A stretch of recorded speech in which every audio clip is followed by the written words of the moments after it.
Hey everybody, it's con season. You know what that means? 3 Black Geeks, we on the move this year. We're going to be at AwesomeCon in Washington, D.C. We're going to be there on June the 3rd and the 4th, so keep your eyes out for us there. We'll be visiting Philadelphia on Juneteenth weekend for HNIC Con.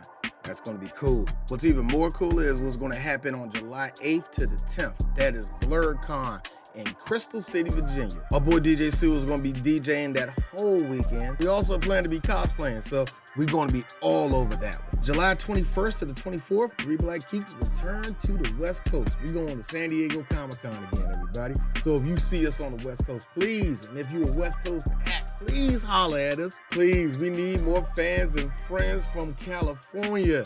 July 29th to the 30th, 3 Black Geeks will be back in DC, exhausted, but we'll be back for Otakon. So like I said before, if you see us, if you hear us, please come to us. We're friendly.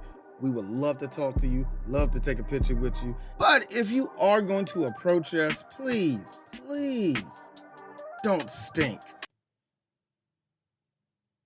Oh yeah, that's right. We got sponsor. You know where this is going. Like I said, it's con season. It's going to be hot. You're going to sweat. And you're going to be wearing shorts. And you know what's inside your shorts? Your balls. And they stink. No, they stink. Kelvin, they stink. We all smell it.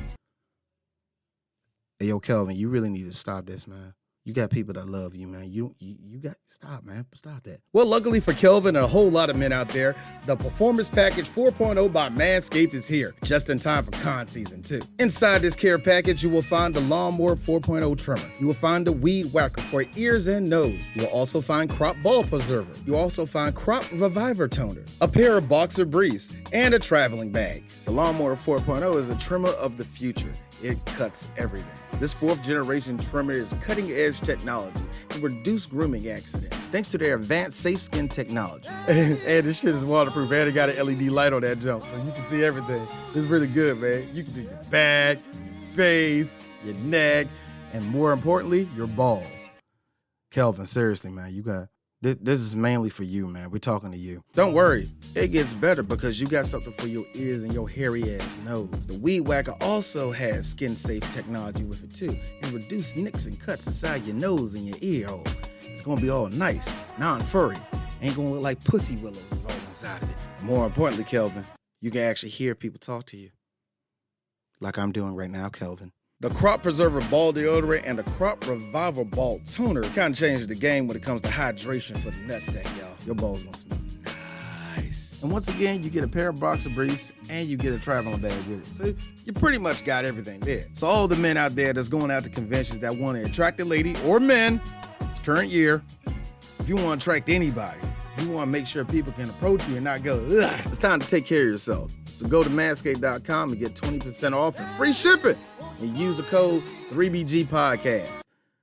And Calvin, I'm rooting for you. Once again, get 20% off and free shipping with the code 3BGPodcast at manscaped.com. That is 20% off with free shipping at manscaped.com. Use the promo code 3BGPodcast. Unlock your confidence and always use the right tools for the job with Manscaped. Calvin, I'm rooting for you. Hi there, this is Mike Donnelly. I work over here at the Recreational Center. To be honest with you, I pretty much run the place. Is this, Pat Giles? Good. Hey, I hope everything's going great in your fine town of, Avery, Atwood. Say, the reason I'm calling is I wanted to tell you a little bit about the candidacy of Al Donnelly. Al Donnelly's a guy with a dream. His dream is to become governor of this great state of Washington. Hell, every guy's got his dream, am I right? Between you, me, and the wall, I had a doozy myself last night. Get this. A corn-fed harvest mouse, a hooker, a nun, a Flemish peasant woman, whips chains, whistles yo-yos, a circus midget, my grandmother riding by on a bicycle, give me the finger, and a duck. Now, I don't know. Are you crying? Oh, my Lord. I am sorry, honey. Please don't. Could you get your daddy on the phone? No, don't hang up, please.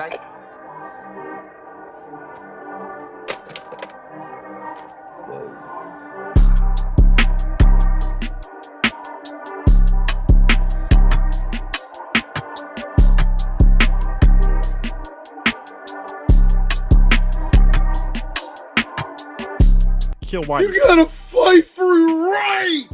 I was born in the USA. Burn, baby, Power burn. to the people.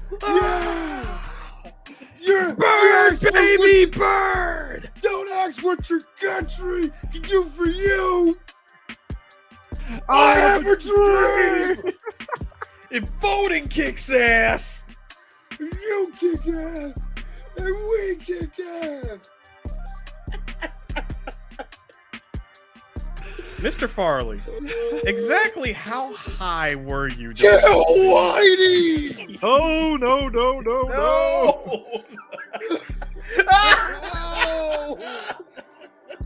I had to explain to my children. I had to explain to my son. It's like my son was like, "Why is that bad?" I'm like, "Son, back in the 90s, white people were really super privileged. You could not say that to them back then. Sir, it's 2022. You can't say that shit now. That is like you. I know it's very true now. White people don't change. Look, the thing is... January 6th. Hey, gentlemen. Excuse me, gentlemen. Say her name. Do you know? Ashley Babbitt. Do you know? Bang, bang. Do you know that I was getting I was getting rammed in the back of my car in Gran Turismo, and because I have on the back of there hashtag say your name. Now I had that up because I'm talking about all the beautiful black women that passed that got killed by cops. They just started ramming my shit. I'm like, what the fuck is going on? Dude go in the comments said, "Hey, that bitch got what she deserved." I'm like, oh my God. I'm thinking like, what the hell? You're like, yeah, she should have never rammed the Capitol like that. I'm like, hey, yo, bruh, I need you to research that hashtag. Boy, I'm about to take it off of every car I got it on. I'm so mad. Hey, D. I hate you crackers for that, man. Hey, D. And this goes for you too, Chris. I think we could take it over. I think we can take over that building. Then what? Heads on bikes. Just zoomed in on my boy. All right. So today we had a very interesting thing that happened. We were supposed to be doing the cartoon Daria. What had happened was this. Me and Eris got to talking. We was saying, I'm trying to say what we're going to do today, yada yada yada. Eris said very bluntly to me, being the voice of reason, D, I hate to be this person. It's almost insulting. I'm kidding. I love being this person. Yeah, I know.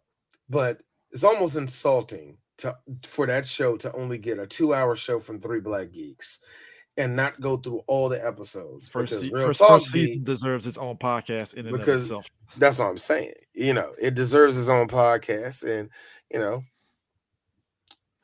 I married a girl who was half Jane and half Daria. So and also, I think I owe it to myself to go to that show because it actually not only shaped how I saw women I liked, but it also shaped, holy shit, this is all the late Gen Xers and all the early millennials like us, that is us. Yes. Holy crap. I don't know. You know what? Real quick, though, I feel Daria, it is us, but I feel we were in that weird transition where it was us, but then we also kind of formed into our own kind of voice too at the same time. No, but Chris, that's the whole premise of the show. The whole premise of the show, especially going from the beginning of the show to the end. Season 5, yeah. Because remember, from 1997 to 2002, that was our high school year. Oh, yeah.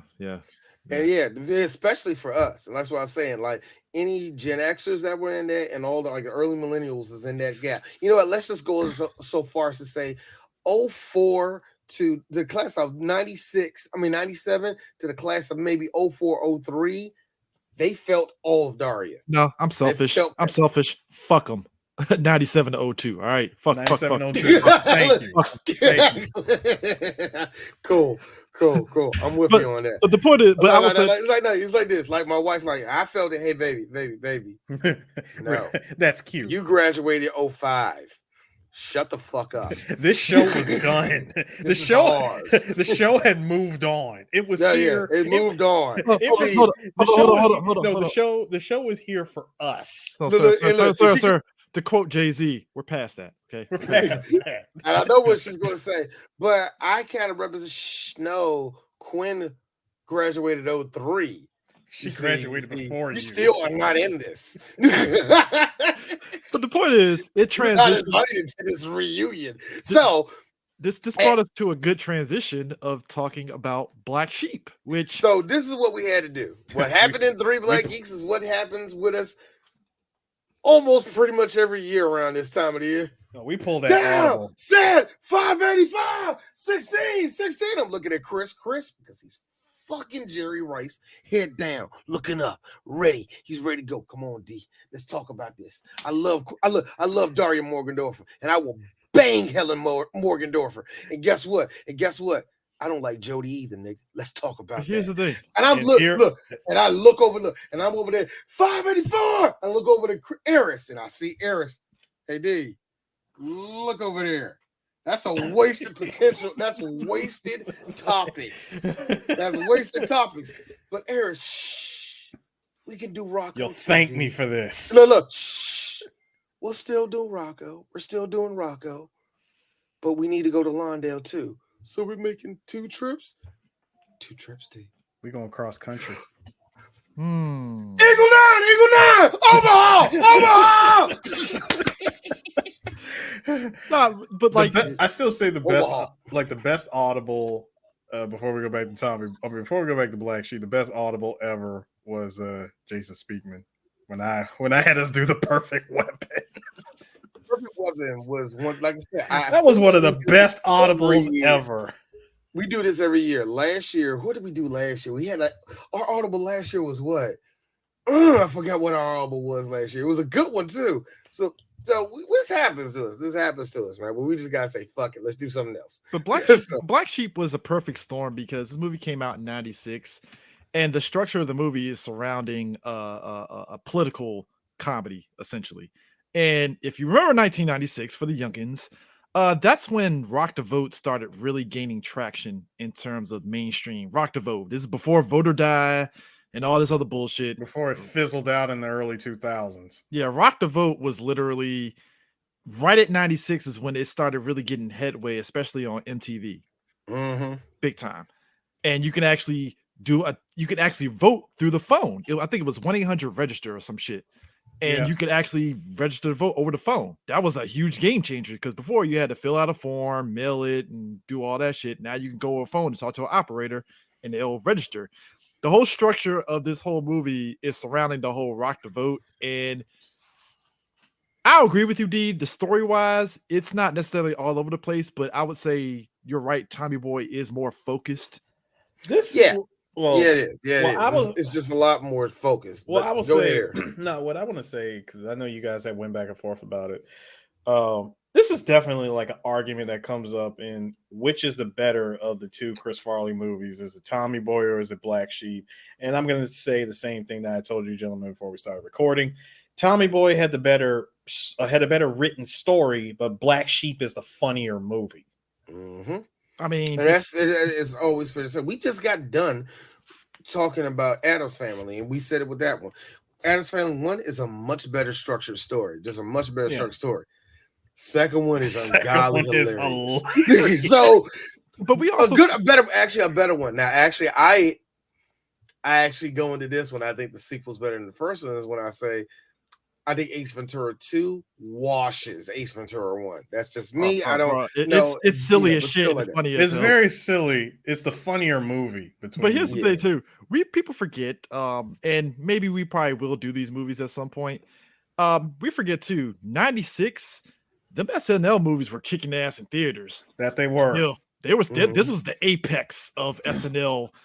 What you had was a good batch of SNL actors that left, which was Chris Farley, Chris Rock, David Spade, motherfucking Adam Sandler, everybody else is Michael McDonald. Norm McDonald. Norm McDonald. Norm McDonald.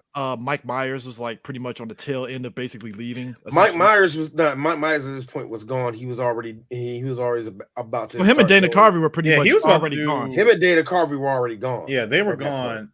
He was about to do Austin Powers. Okay. At this time right now, John Lovitz was just wrapping up The Critic. He was just because remember he left SNL at that time during that time. But I think at this point, The Critic is either in his last season or it's like the second season before the final third.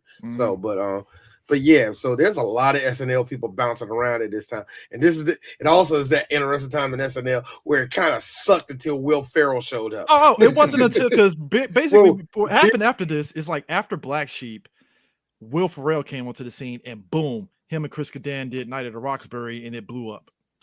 Yeah. It was that weird time where it kind of got dead over there, and then they showed up, and then they lucked out again where they had Tina Fey and Seth Meyers show up and actually right for the show, and they was that, you know what I'm saying? So it kind of SNL by all rights should have disappeared, but it stayed strong when Mad TV was body blowing them. Oh yeah, Mad TV.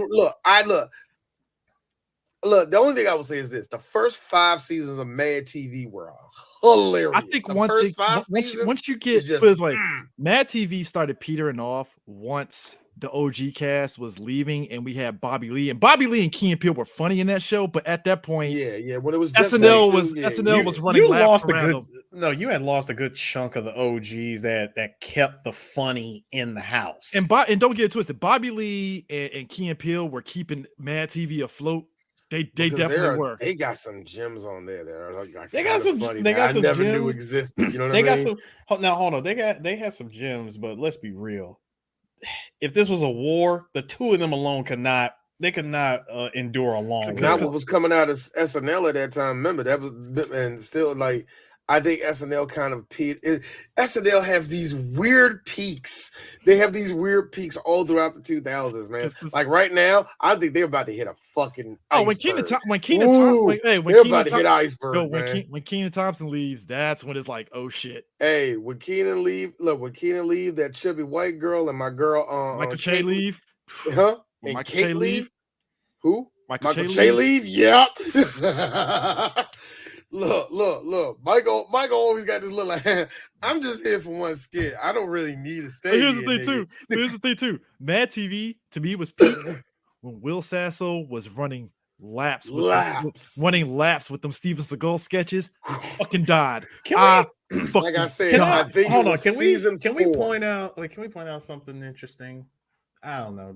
It could just be me.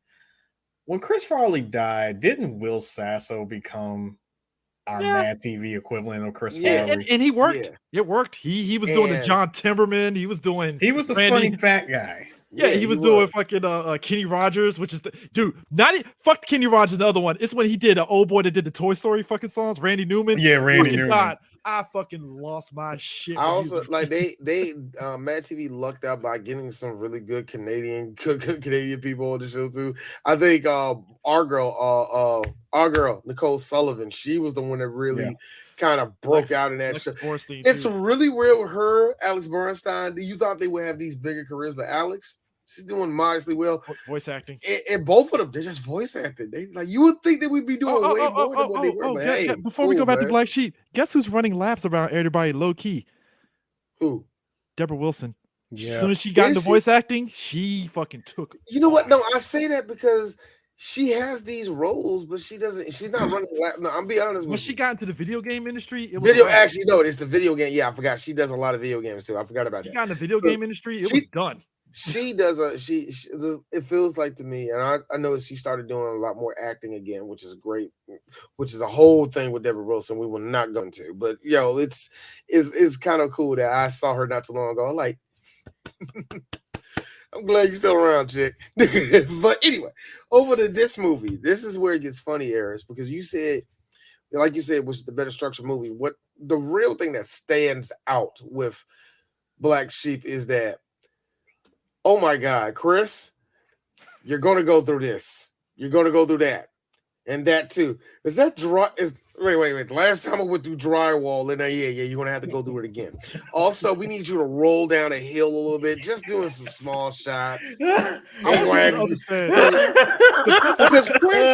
Because if the I'm not physical mistaken, comedy in this movie is Chris Farley did half ungodly. his stunts. Chris Farley did half of his stunts. So, sir, I'm sorry. I hate to say it. Seeing a fat man do a cartwheel will always be funny. The way Chris Farley, he cartwheels out of nowhere and be like, "Woo!" No, seeing a fat man cartwheel is funny. I'm sorry, nothing will ever top a fat man falling down a hill. Just rolling down a hill. So, guys, and him trying to grab on the shit. Yes! Him trying to hold on to shit for dear life. Little roots. Bro, let me tell you something. That hill was so steep when the camera panned back. What in the hell? But then you know what I was also thinking? I'm like, okay, Chris, did you fall down like 4 different sets of hills? Because one was extremely steep. The other one seemed kind of normal. One you could tell that was a stunt person in a fat suit rolling down that fucking hill. Then there was another scene where it looked like Chris Farley was forcing himself to crawl on the ground down the hill, even though it wasn't a hill. That Chris Farley kind of learned. It's a thing that it's really easy to do. It's a real tumbling exercise where you have to do it on a steep hill. I've done it where you slide and you kind of roll. You just kind of roll with it, and that's what he was doing. Like I said, Chris did half of these stunts. But guys, out of everybody in the movie, we have to pay homage to our boy Teeth Let me tell you something, kids. That's right. I'm in this movie. That's a real picture, folks. That's not Photoshop. That is a real That's his live picture. Let me tell you something, kids. That is a real live. And you know what? I know a lot of people like to say, "Hey, that might be false teeth." That's all pure Gary. Now, remember now. There is an interesting story back in 1971. Yeah, it didn't happen in 1971. This actually happened in 1984, and it was in Miami Beach. The reason why I was in Miami was a whole different story. See, now I know a lot of people say I did cocaine. I didn't do cocaine back then. I didn't do cocaine. It looks like I do cocaine, but I know it looks like I do. I know everybody in the 80s was doing it. It was the thing to do, but you know what? I didn't do it. I was purely sober, and the thing I did was Jesus Christ, son. Do you know the Lord, kid? Do you know the Lord Jesus Christ? I'm done. God damn it. I feel he purposely. This character is named Sergeant Drake Savage. Perfect. When you see how it's spelled, you're sitting back like Gary Busey named himself a bitch, didn't he? He wanted to say you son of a bitch, and it was like son of a bitch, the bitch. There you go. Bitch. Savage. Savage. That's really funny. You know what? That was really funny. You know who was a real funny person? Richard Pryor. Richard Pryor was really funny. You know what? He had this story about cocaine. Again, I did not do cocaine, but I knew a lot of people that partook in it. Now, I do want to point out something about Sergeant Drake Savage here. This is the face of a man who said, I can go to your mom and just start a small fire in her panties. It's funny. I know there's women out there that see Gary Busey and say, fuckable. I don't understand who you are, but that's how he got Jake Busey. I mean, somebody had to fuck him. Don't do that. Jake Busey is nothing more than the evolved Pokemon version of his dad. Sir. He's the pre-evolved person. It's like the pre-evolved. It's like Pichu, and then you get Pikachu. It's like the Dig Trio, the middle of Dig. No. I'm a nerd on this one. It's only 2 evolutions. It's Diglett and then Doug Trio. That's it. No, Chris. This was 3 evolutions. What are you talking about? Chris, if I'm not mistaken, Jake Busey is Gary Busey before he gets the red jewel. Bruh. Hey, hold this red jewel before you can evolve. Boom. Oh my God! Actually, I don't. I don't listen. I don't you're play. wrong. You're wrong. Listen, I don't play. It's actually you take a moonstone. You take now you got to put a moonstone. It has to be actually on a Tuesday. Now the reason why is because the Busey family for a long time, since the prehistoric days, Tuesday has always been the day that we get our most powers. We get our most powers on a Tuesday, not on a Wednesday. Now you kind of get it before, like, early on, late on a Monday. But I have to talk about one other person before we continue. Grant Heslov plays the officer Robbie in the movie. Now who is he? Now he looks familiar. I haven't looked up his shit. Now who is he? he was one of the CIA agents in True Lies that was helping Arnold Schwarzenegger's character, and he was also Old Boy's buddy in Congo. Did he die early in the movie? No, you remember he ran away from the monkey. And that's what I'm saying. Did he die early in the movie? Yeah, he died. Yeah. But you know what's funny? I've been trying to find a clip of Congo for the people to hear. That is a funny ass podcast. Anyway, go ahead. But the kicker about him is, like, he's one of those actors. I believe he might be Indian. I think. I love how you said. I think he is. I'm not. I don't want to fuck that up. But, like, for some reason, he avoided being stereotype cast. I'm shocked. Well, you gotta understand, nobody give a fuck about him. So, especially because you remember True Lies had all them fucking. That was when they were really going head first. No. This is an action movie. You are a stereotype no matter what. But they didn't stereotype him. That was the crazy part. See, in comedy films, you can kind of dodge around your stereotype by being funny or being non-existent in the film. Now, in an action movie, no. Hey, if it was you, me, and Eris in an action movie, Chris, you're definitely, well, sir, it looks like the commander's over there. I'm the black man that's going to be on your side. Eris was like, oh, Lordy Lou, we shouldn't be here. Me over here, I'm here to kick ass, nigga. We would be those stereotypes.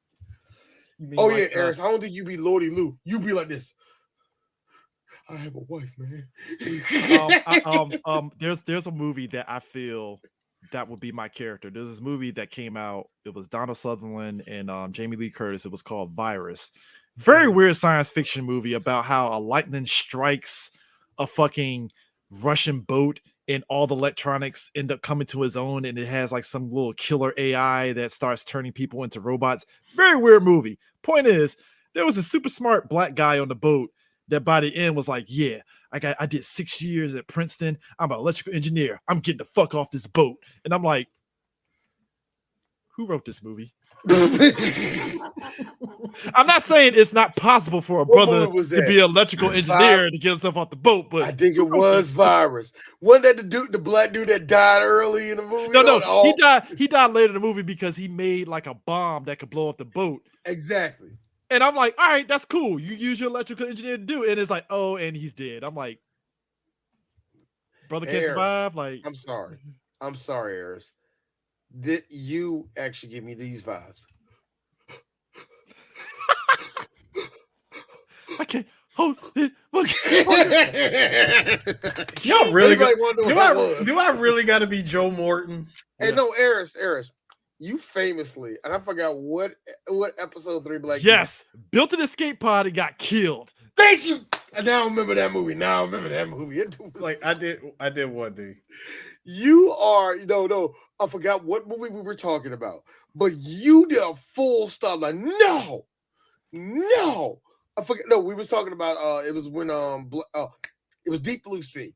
Okay. And in the beginning, we were talking about how scientists mess up shit. We were like, black people didn't do this, and we was like, Baxter Stockman, this and that, and then Chris was like, the black person, the doctor, in Terminator. He was like, no.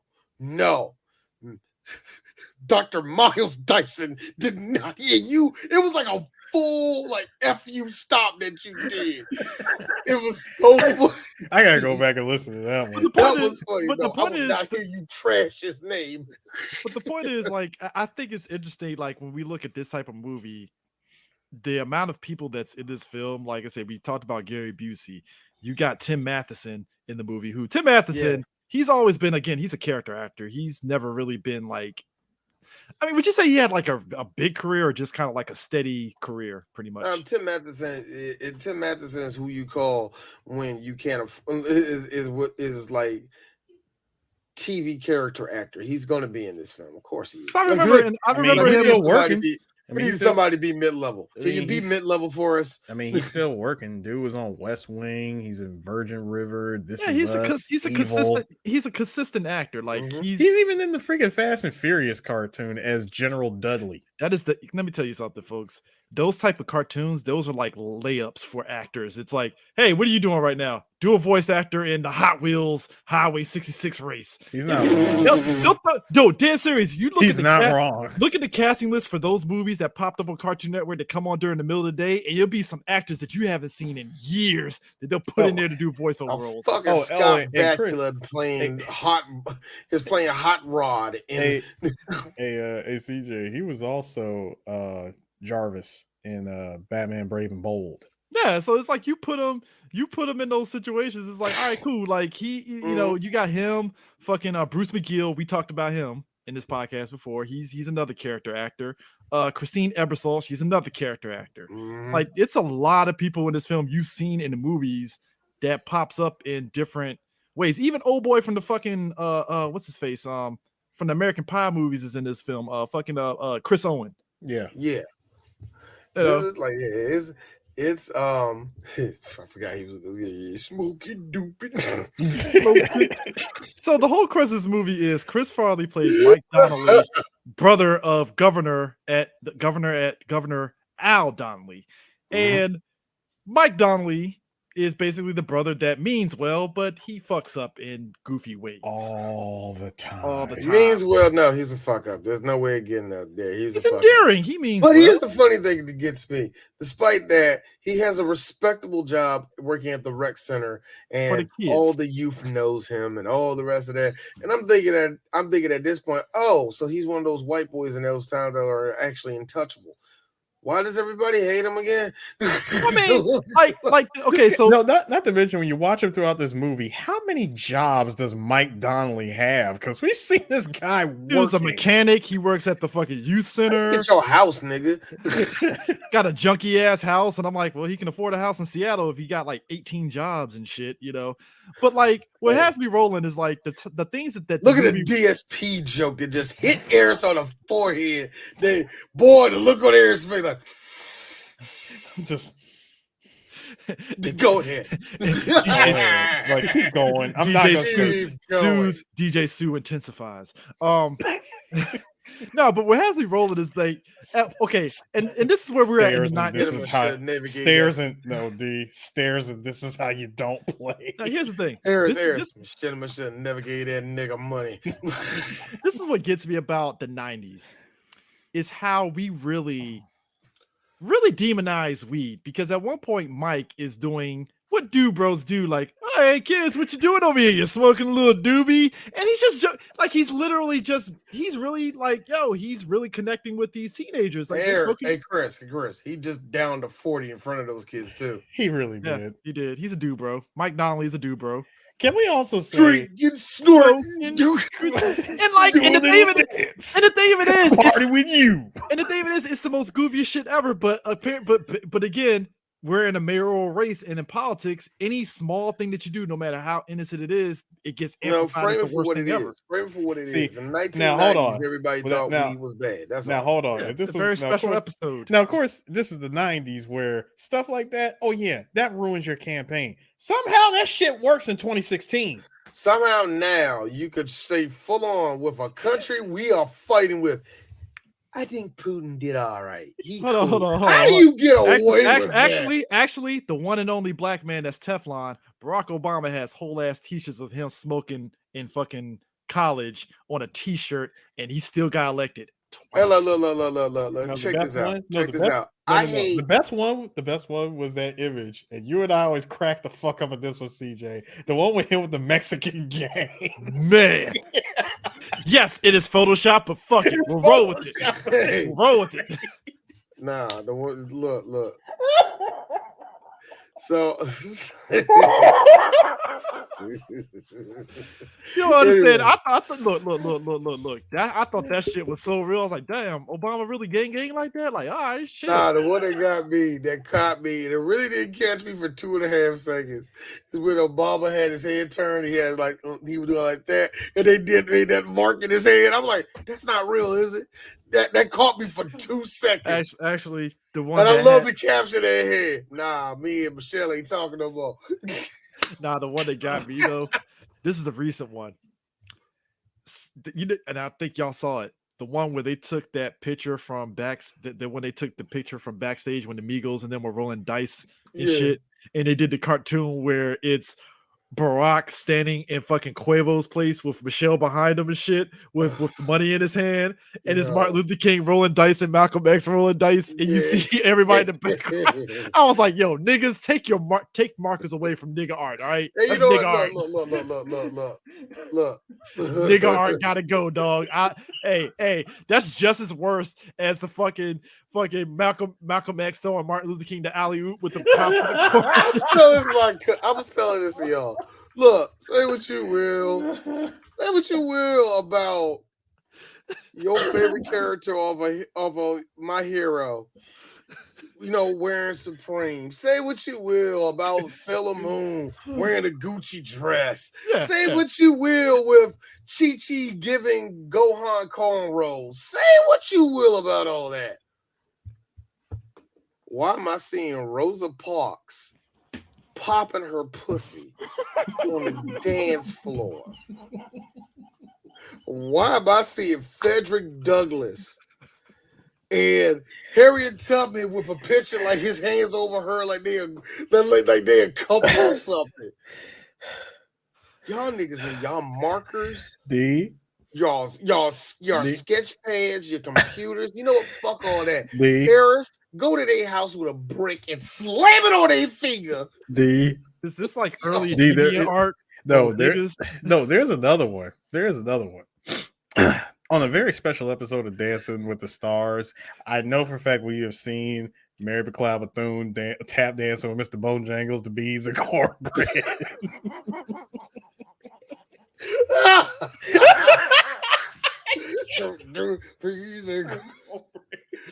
Yo, you know the ones I like? You know the ones I like?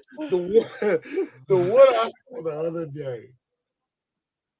I fucking hate whoever. Look, it's times like this. I hate being a Drake fan. Somebody drew a picture of Drake with Michael Jackson's hand. Stop, I'm not done yet. Prince's hand. Shut up, I'm not done yet. James Brown's hand, and I'm not done yet. And Duke's Ellington's hand on him. It's times like this. I don't like heartbreak. Times like this. Was Michael Jackson? I don't like that. Was Michael Jackson? Because of y'all, not me. Listen, just quick question, D. Was Michael Jackson's hand? Was it the glove, the sparkly glove? Harris, I didn't look hard enough. I wish I did because I hope it was. See this shit. You see this shit. You see this? You see this? Question. All right, no. You know what, niggas? We're here. You know what? Black Sheep, thank you. You brought us to this. Let's talk. You know what, Harris? I've been asking myself this question for years. Do you know who Malcolm Shabazz was? Do any of you niggas know who Malcolm Shabazz was? Do you know any of that? Do you know any of that? That's all I want to know. The civil right ones. The civil right ones. With no Nike swoosh because they racist. Two things. Also, look. I'm not saying that Malcolm Little didn't have handles. He probably did. But the part I have a problem with is Dr. King. He clearly ain't ready for the ball. Now it's time for D to be deeper than this. So the cops still gonna shoot them when they're gonna make the dunk, right? So like you can't.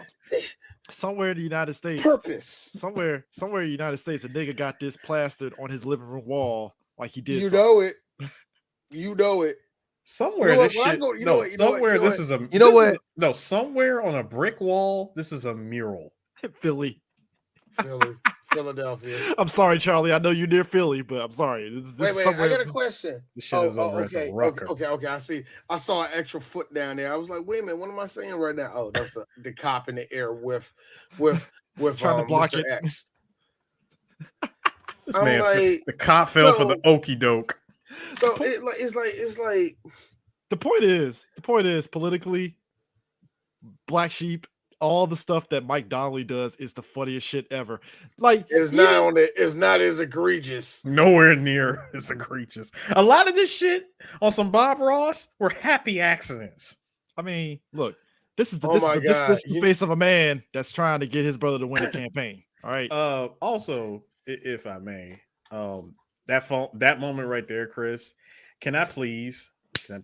Just do the quote, please. All For right, the love of God, I love it. Hi there, this is Mike Donnelly. I work over here at the recreational center. To be honest with you, I pretty much run the place. Is this Pat Giles? Good.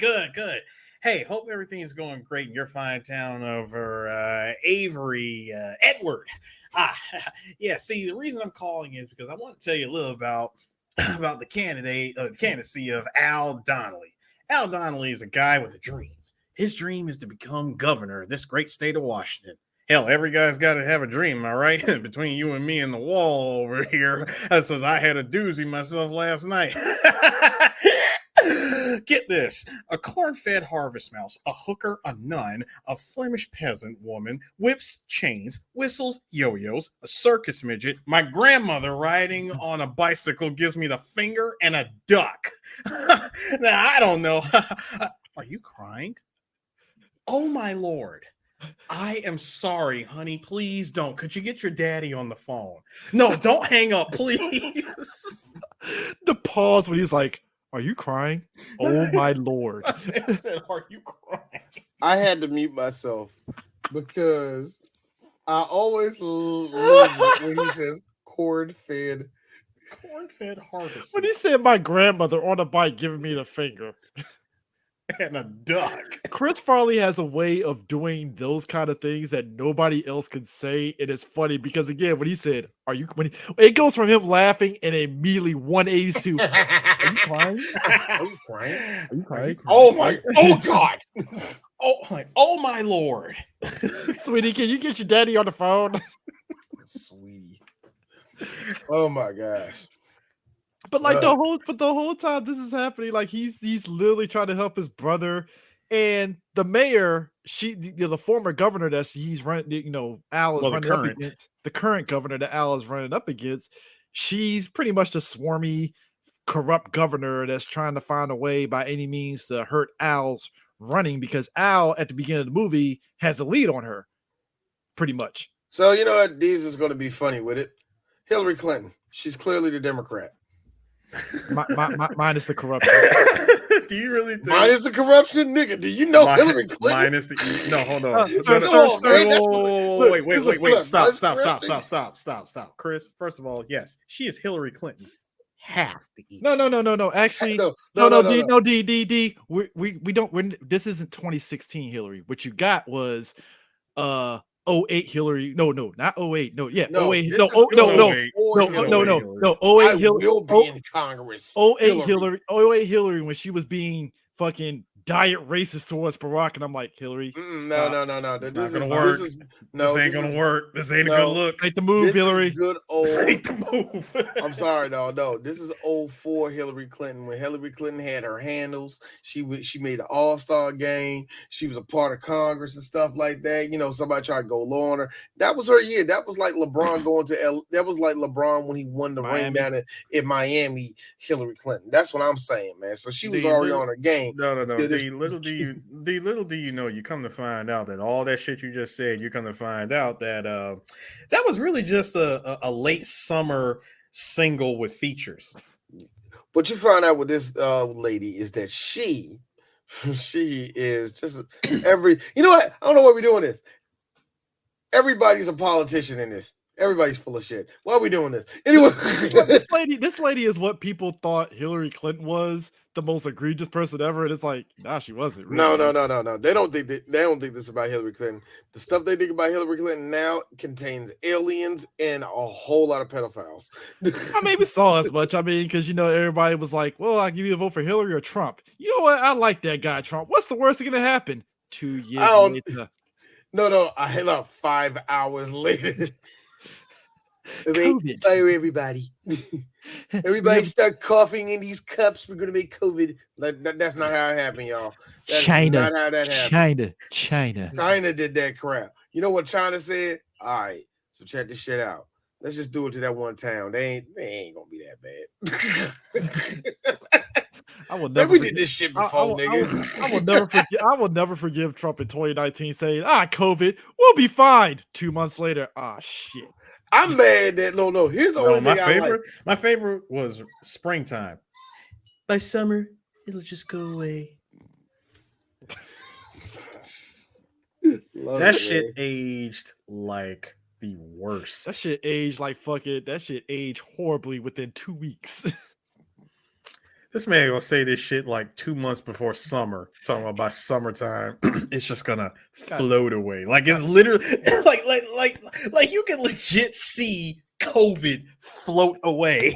Dude, but the governor in this movie, she was really like a mustache twirling villain. It's like are you that horrible of a governor that Al literally is whooping your ass in the fucking polls? Like just everything that you're doing is just like, hey guys, I'm cutting this tree down. Am I great? No, I like you because we should cut that joke.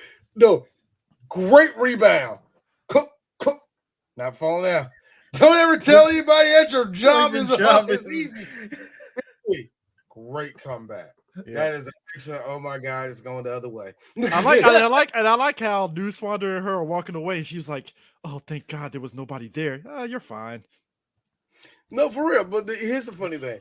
I think all politicians got to play this fucking I just think that politicians, if all politicians, no matter how good they are, how trustworthy they are, where they're at as a politician after so many years is so far from what they were when they came in.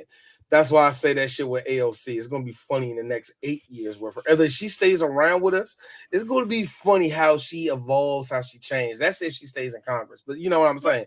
It's just so funny how I bet when she came in there, she was bright-eyed. I'm going to do this. I'm going to do that. And now she's about to go in the third term. And at this point, she's like, oh, fuck half these people. It's like cheap. You know what I mean? It's literally like what I always tell folks. Man, listen. I clicked on this because I just want to answer Darius real quick. So Darius, what's the worst Trump could do? All right, I'm not going to get super political because 3BG. No, this podcast we do not go into politics. But I'm going to answer. I'm going to answer. To be fair though, before I let you continue, we are on the right side of history. Continue. Yes, we are. So, you worried about that? Watch this shit. Hey, y'all, we are against Burner. I wish I got something from The Simpsons where it says we'll be right back or some shit like that. The little dog with the cord in his mouth. I need the drunk mouse. Anyway, no. What's the worst? What's the worst Trump can do? January 6th or COVID? All right, two things. COVID was like failing an open book test in his case. January 6th, he could have just not been on Twitter. Now, me answering those two things is how he could have prevented that. The worst, I will say, was definitely January 6th because he already knew he was out the door. And what's the worst thing that he could do at this point is go on Twitter and say some shit. You already have people mad about the results. It is what it is, dog. Game is game. Well, folks, I can already hear the pitchforks from the January 6th crowd. Pause, please. I love the pig. I love the pig.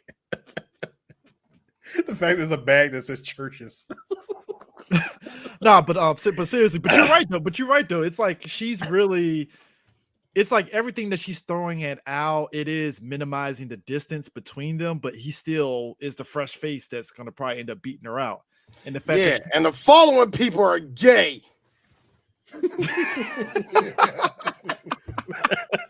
That's what I was looking for. Anyway, go ahead. But like everything, like I said, you know, Mike going around to the side of the liquor store with the kids, you know. But if I really had to define, the dynamic between Steve and Mike, it's this. Yes. Right there.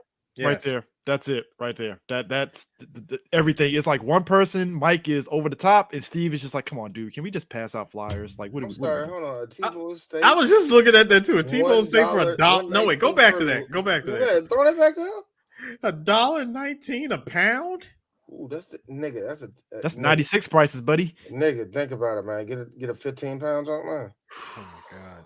Ooh, yeah. You ain't spending no money on that. If I had a time machine, I would load. I had $100. I would load up on so much. Hold up, pumpkin pie filling 89 cents. 96. I don't like pumpkin pie. My mama told the only white people eat pumpkin. Oh no. I don't care about the baked good. No, I don't care. I'm just looking at the prices. Like the price, yeah, I know. Oh, I see potatoes over there. Is that potato bags? 15? Hey guys, Hostess cakes were also 25 cents. What's the point of all this? That they were 25 cents. How much they are now? 50. Sometimes 75 cents. Sometimes a whole fucking dollar. No, hold on. If you go sometimes a whole fucking dollar. You go to the harbor, $1.25. You go to St. Elizabeth's over on the Coast Guard building and go to the vending machine, $1.80. Go to Wawa, $1.05.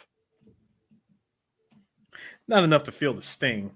But you know, it's a good taste. Hell, after we finish recording tonight, I might go to a Wawa and get one. Hold on. Check this out, y'all. So y'all fucking shit up. The 7-Eleven outside of a convention. Man. $8. Oh, you mean we know this very much. When we went to San Diego, we went to 7-Eleven down the street from the fucking convention center. I was like, man, these prices are way better than the 7-Eleven right there in downtown. I'm just throwing this up here for Chris. I don't use coupons. Get that shit out of my face. That shit was given to me at Walmart. Nigga, I don't use coupons. That's beneath me. Here's me, nigga. I know. And excuse me, I'm gonna use my McDonald's app to give me some. I don't use coupons. I have zero reason to use Wawa coupons because it's like I'm not in there like that. I did too. I would listen. I just had a very I got the savings. Like no. I just had a very, very friendly cashier. But I was nice to her. She was nice to me, and she was like, "Here." She gave me 2 freaking coupons. I was like, "Okay, thanks." But what had me rolling though is one time I was nice to this cashier back in Grenada. Now, when I was back in Grenada, there was just one girl. She was so lovely. She was nice. Her name was Hong Chi. Hong Chi, that was her name. Now, let me tell you something. When you say she could suck a golf ball through a hose, let me tell you, it wasn't a golf ball. Try 5 of those. Try a whole fucking football. Now, what was I talking about? Oh yeah, customer service is very good for everyone. What happened was after that whole shtick with like him with the kids, typical white people were like, yeah, the community center fired me. They said they can't be associated with anybody that's pushing drugs. And I'm like, what? Like, no, they just can't be involved in anything that has anything to do with a scandal, especially when involving kids and drugs. I'm like, yeah, that is grounds for firing your ass. I mean, I guess, but that is kind of par for the course, nigga. I mean, I guess, but it's like, what the fuck? Like, really? Like, don't say what the fuck, really, Chris. You're still thinking in 2002, 2020 terms.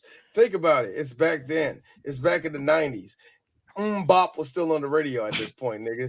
What the fuck makes you think that Mary Jane was seen as a good thing back then? Hell no. Remember, niggas was still getting locked doing fed time for this crap, nigga. This was 3 years after we were all of us were called super Do you know predators. that weed didn't come? You know, cops really didn't be cool with weed until about the mid 2000s, and even then, that was still sketchy. And it mattered what part of the hood you was at. So, like I said, Christopher, stop thinking today. And it mattered, back and then. it also mattered what state line you happen to have been driving over. And even if you in a hippie fucking state like Washington State, it still didn't matter because we weren't legalized over there until the late 2010s. But here's so the kicker don't about start this, that. sir. Early 2010s. You invoked Bop, and as much as Hanson loves to deny it, I feel one of them regrets that fucking song. I think all three of them do. I think they all all do. do. Actually, no. I think all three of them. No, I think all three of them do.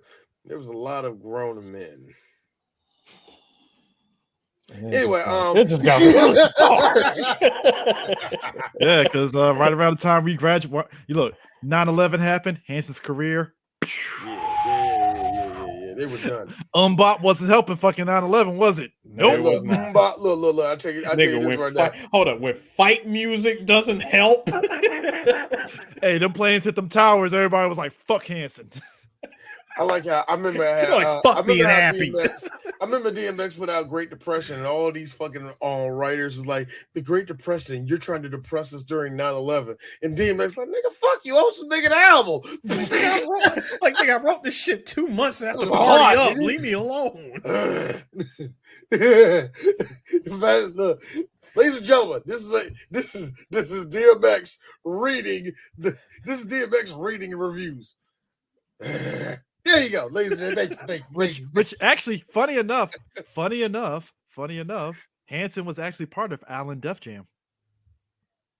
I think they were. God, they were part of. It was weird. It's not really they were part of Def Jam. They really were. It's weird. It was an affiliate. Allen Def Jam was. It was a part of Island. I know they were a part of Island. So that's all. Well, it was Island Records, and then when they got merged into Def Jam, it was Island Def Jam, and that's when, like I said, 9/11 happened, and it's like, yeah, nobody likes you, Hanson. I don't even think that, man. I really think what happened with y'all better come up with music change, basically. Like y'all better come up with a follow-up quick. That garage band type music just kind of started petering off. Actually, I call bullshit on that because after 9/11, we got one of the best garage sounding songs ever, which was freaking which came from Green Day, which is pretty much which I agree with Lindsay. It is fortunate son of our fucking generation. No, D, you'll get this on Holiday. Yes, it is, nigga. You'll love this. You'll love this joke. Green Day had the Kevin Nash, Scott Hall favored nations luck. It's like, hey, these guys should have disappeared off. Nah, we're still going. Whoever got success, we got it. Yo, man, Green Day during that time, American Idiot. If that encapsulated America. If you want to know what 2000 and 2001 whiskey is, come on, kids. This is American. Hey, D, I got one for you. You know who tried to chase that dragon of American Idiot? Who? American Hi-Fi. I don't want to waste my time. No. That was Am I getting my white boys wrong? Yeah, you get your white boys wrong. I got my white boys wrong the other day, and my wife kicked me in the nuts. It's stupid. I thought that was really against her race. I'm thinking the other. Anyway, song. what? No, it's something back in high school. Da. American Hi-Fi. No, it's like no, you want to look at high school. No. It's American Hi-Fi. This is American Hi-Fi. Oh, okay. Yeah, I don't want to waste mine.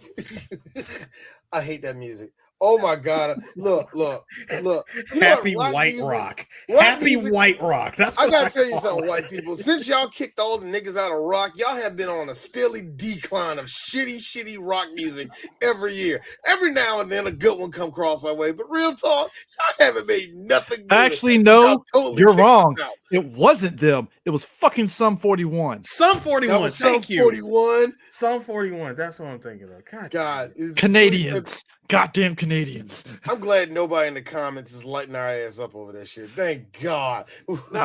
Hey, speaking of which, we had an unknown white band that popped up in this fucking band that I don't know who the fuck they were, but apparently Mudhaven.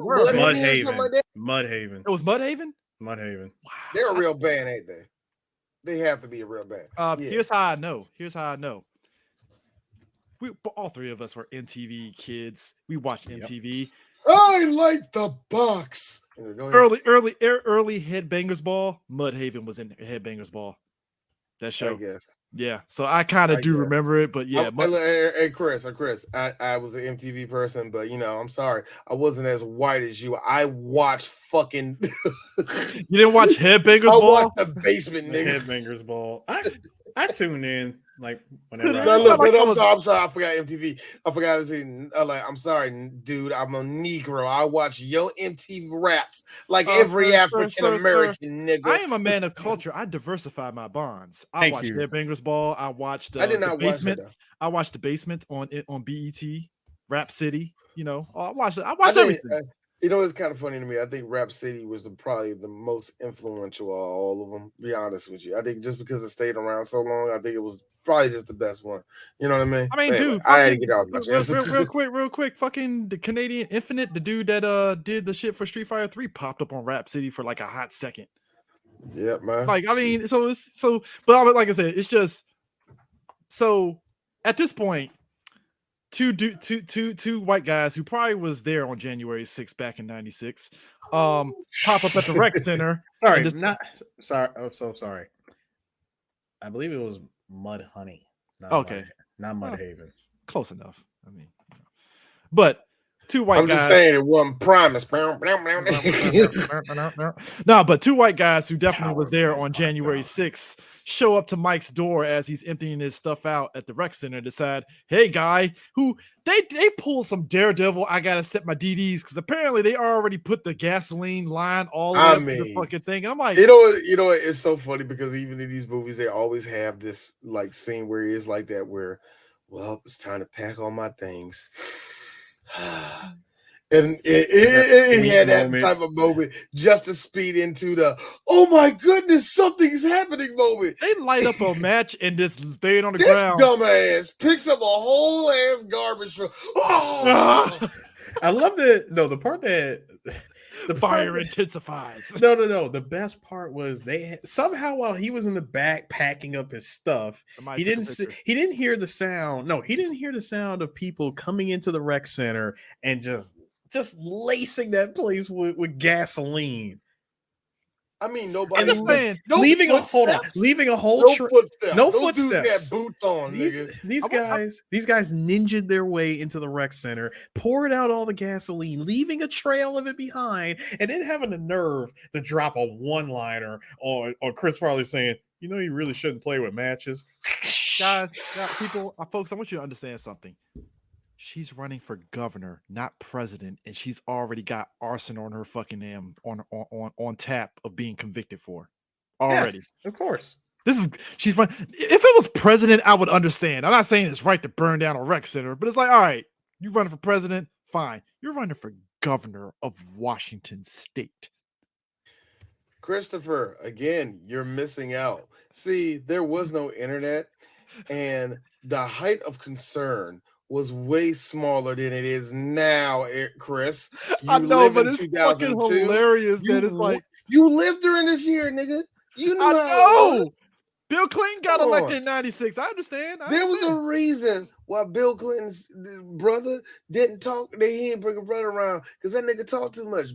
His brother was redneck. I know. Look, Bill was the one that went to school. His brother. What you mean, Bort from the fucking Treehouse of Horror? That was up in the fucking. No. Remember, Bort was the good one. Remember, he made a pigeon rat. Made a pigeon rat. Yo, how about? That's still one of my favorite lines of all time. I like how Dr. Hibbert, who was pretty much an anagram for Bill Cosby, was like, "Wait a minute. I think I made a mistake. Bart was actually the bad one." He's like the line was the evil twin was and has always been Bart. I like how Bart was guys. Come on, y'all kind of knew this, man. Yeah, you kind of had to do it with me. I'm like, Bart, let's be real. Bart, let's be real. You haven't done bad shit since season 3. Hey, look, and again, Eric, you invoked one of my favorite lines. I mean, we're Chris. You invoked one of my favorite lines because you mentioned Dr. Hibbert.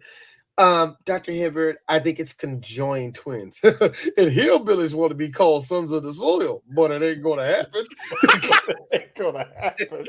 Actually, the best one ever. Eric Shearer does a good black man. I don't care what anybody says. The best one, and it's the one with all the side story. Is the one when Bart was going for Boy Scouts and he got the knife. Hey, guy, good thing I got my trusty pocket knife. Back away. Thank God for the knife. It is the most funniest shit ever. He just cuts the guy open and takes his appendix out. Didn't the appendix explode? Yeah, he just do the shit. Again, who wrote that?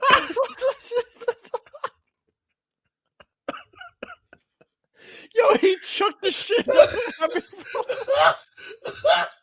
that was a season. In that season, for whatever reason, they had a fetish for shit blowing up because this carried over into the critic. Because during that time with the critic, their joke was all action movies made shit blow up all the time, so they will always have shit blow up. I remember that.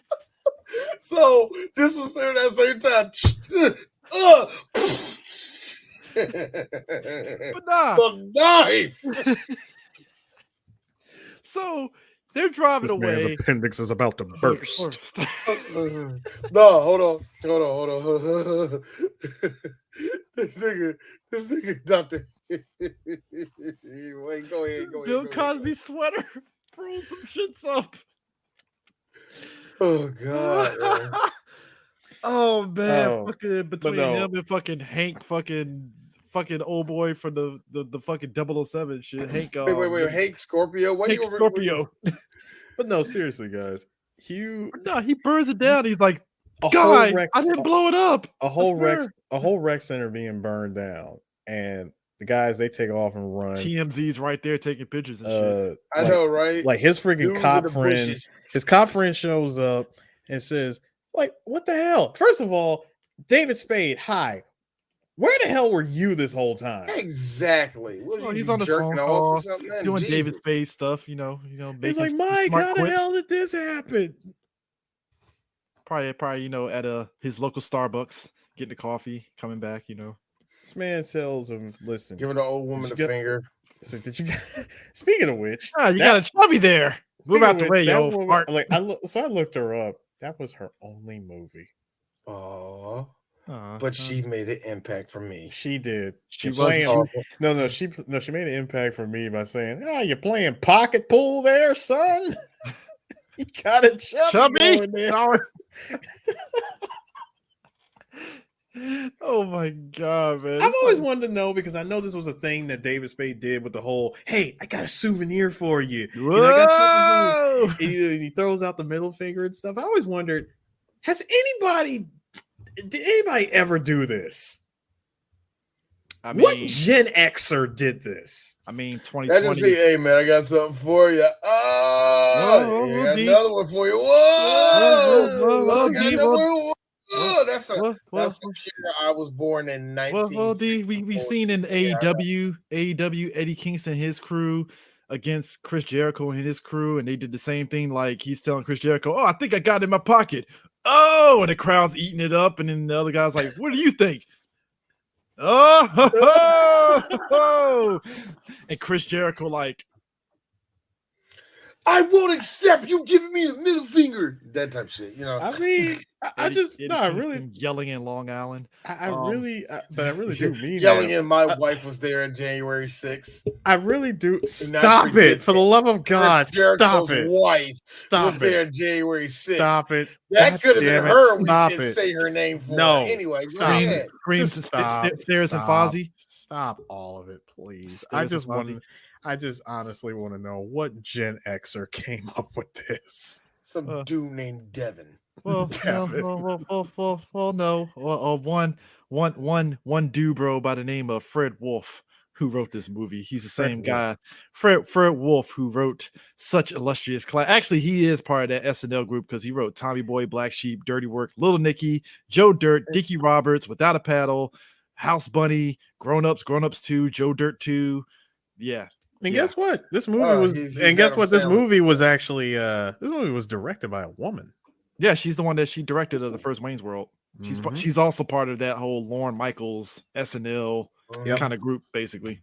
So I mean, which to your point, D, that was how Lorne Michaels did stuff for his movies. He was always tapping those people that was in that SNL circle to do his movies. I think when everybody was pulling from the Tarantino style of doing shit. It's like, hey, I'm getting my regulars. But you gotta think about this for Lorne Michaels. What did it for him was the fact that when the first people that left Lorne Michaels, which was Dan Aykroyd, Bill Murray, Chevy Chase, all these guys, when they left SNL, they were fucking superstars, all of them. You know what I mean? So it became a jump off pad. Next thing you know, you had Piscopo and Eddie Murphy there. Eddie Murphy became a superstar. You know what I mean? Will Ferrell today is doing a whole lot of stuff with production and other stuff. He's done directing and all the rest of it, starting on SNL. Yo, dog, Jimmy Fallon, Seth Meyers, both late night guys came from SNL. Fuck Conan O'Brien, and half the writers over there went to the Simpsons. Remember that? Damon Wayans wrote for SNL at one point before he branched off into doing his own thing.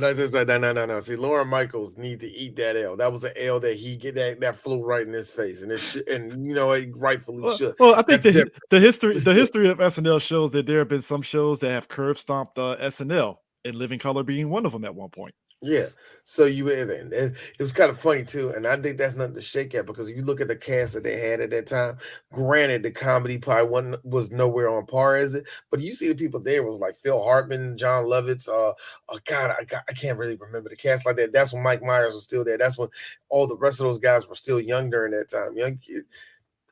Living Color fucking elbow dropped them niggas. But here's the thing. I like how Mike is on the phone like, Al, you got to believe me, I didn't do it. And to Mike and Al's credit, they do play him up as credible brothers. He's like, I believe you. All right. I know you fuck a lot. I believe you. Man.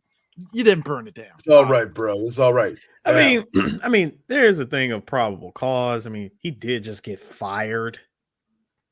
Yeah. Optics. The optics of all this, but you just burn something down, bro. You really think I want you around me right now, nigga? But I like how his boy, who is his aide, is literally the campaign manager's like, campaign manager, get the fuck him out of it. And he basically tells him, hey, take his ass on the other side of Seattle. And get him out of here. Yeah, I refuse campaign up in the mountains, nigga. I refuse to accept any advice coming from the man who shot and killed Inspector Todd. See, here you go. You know what? Timothy Carhart knows how to play sniveling bad guys. He really does. Well. He looks like a dude that shoots somebody and made that little like that. You know what? He's the type of villain that like he wasn't sure that the bullet was going to hit the guys. Was more like. Yeah. Like there are certain level, like his character in Beverly Hills Cop 3. I liked his villain. It's I have so much people that is covering my ass. You can't touch me. Type villain, diplomatic immunity, type of vibe. Yeah, basically, except it's not over the top and stuff. Because even when he's not like, it's even that little scene where he's at the dinner and he's all like, "Yeah, like when I shot your police commissioner," and everybody was like, and it punches him and shit. I was like, yeah, that's a bad guy right there. Just like I can get away with this shit. So he's and him playing the campaign manager. You can clearly look at his face like I fucking hate your brother. All right, I get him out of here. Get him out of here. You know for a fact that he tried his best to get Mike out of the way from jump. From the freaking campaign truck being chased by dogs. He knew right away. All right. We need to keep a lid on him. I need to keep him as far away from possible. Now, we got to find someone who could just do the job until you become governor. We just got to do it. Look at his face. I would want him to get the hell off this campaign trail. We just got to do it. In comes this guy, David Spade, saying, "Hey, if somebody were to volunteer for this thing and did the job well, would they have?" Let's just say a high place in your personal staff. Like, Steve, not now. Hey, yeah. He or she could do that. I'm your And man. I love by the way, I love the way the camera played with the idea of David. It making it look like David was driving the car when he was actually just sitting in the passenger seat. That was a bit of a hook. You get that one. I like that. It just turns over and goes, and I am your man. I'm like, and he lived to regret that for the next 90 minutes. But they go to the mountains, and as soon as they get into the cabin, that's when we get, and again, it plays into the slapstick nature. There's a bet in the cabin. Question. Mm-hmm. Question. Mm-hmm. How did he know about that place? His campaign manager. No. That's what I'm talking about. How did the campaign manager know about this place? It might be his place. There's a dead hooker in My the man woods. said the first thing he said. Dead hooker in the woods. The first thing he dead hooker in the woods, and the ghost comes out at night. The first thing he said was, "We got to get him out of town. Like, we just got to get out of town.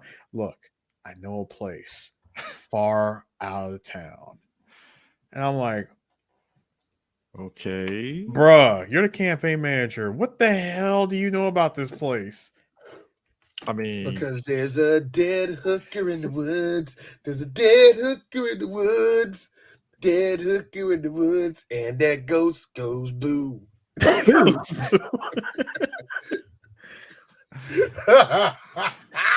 Anyway, but nah, like that whole thing of like they get there and there's a bat in there. I fucking hollered at that whole scene because it is not a bat. It's Ozzy Osbourne. Oh my God.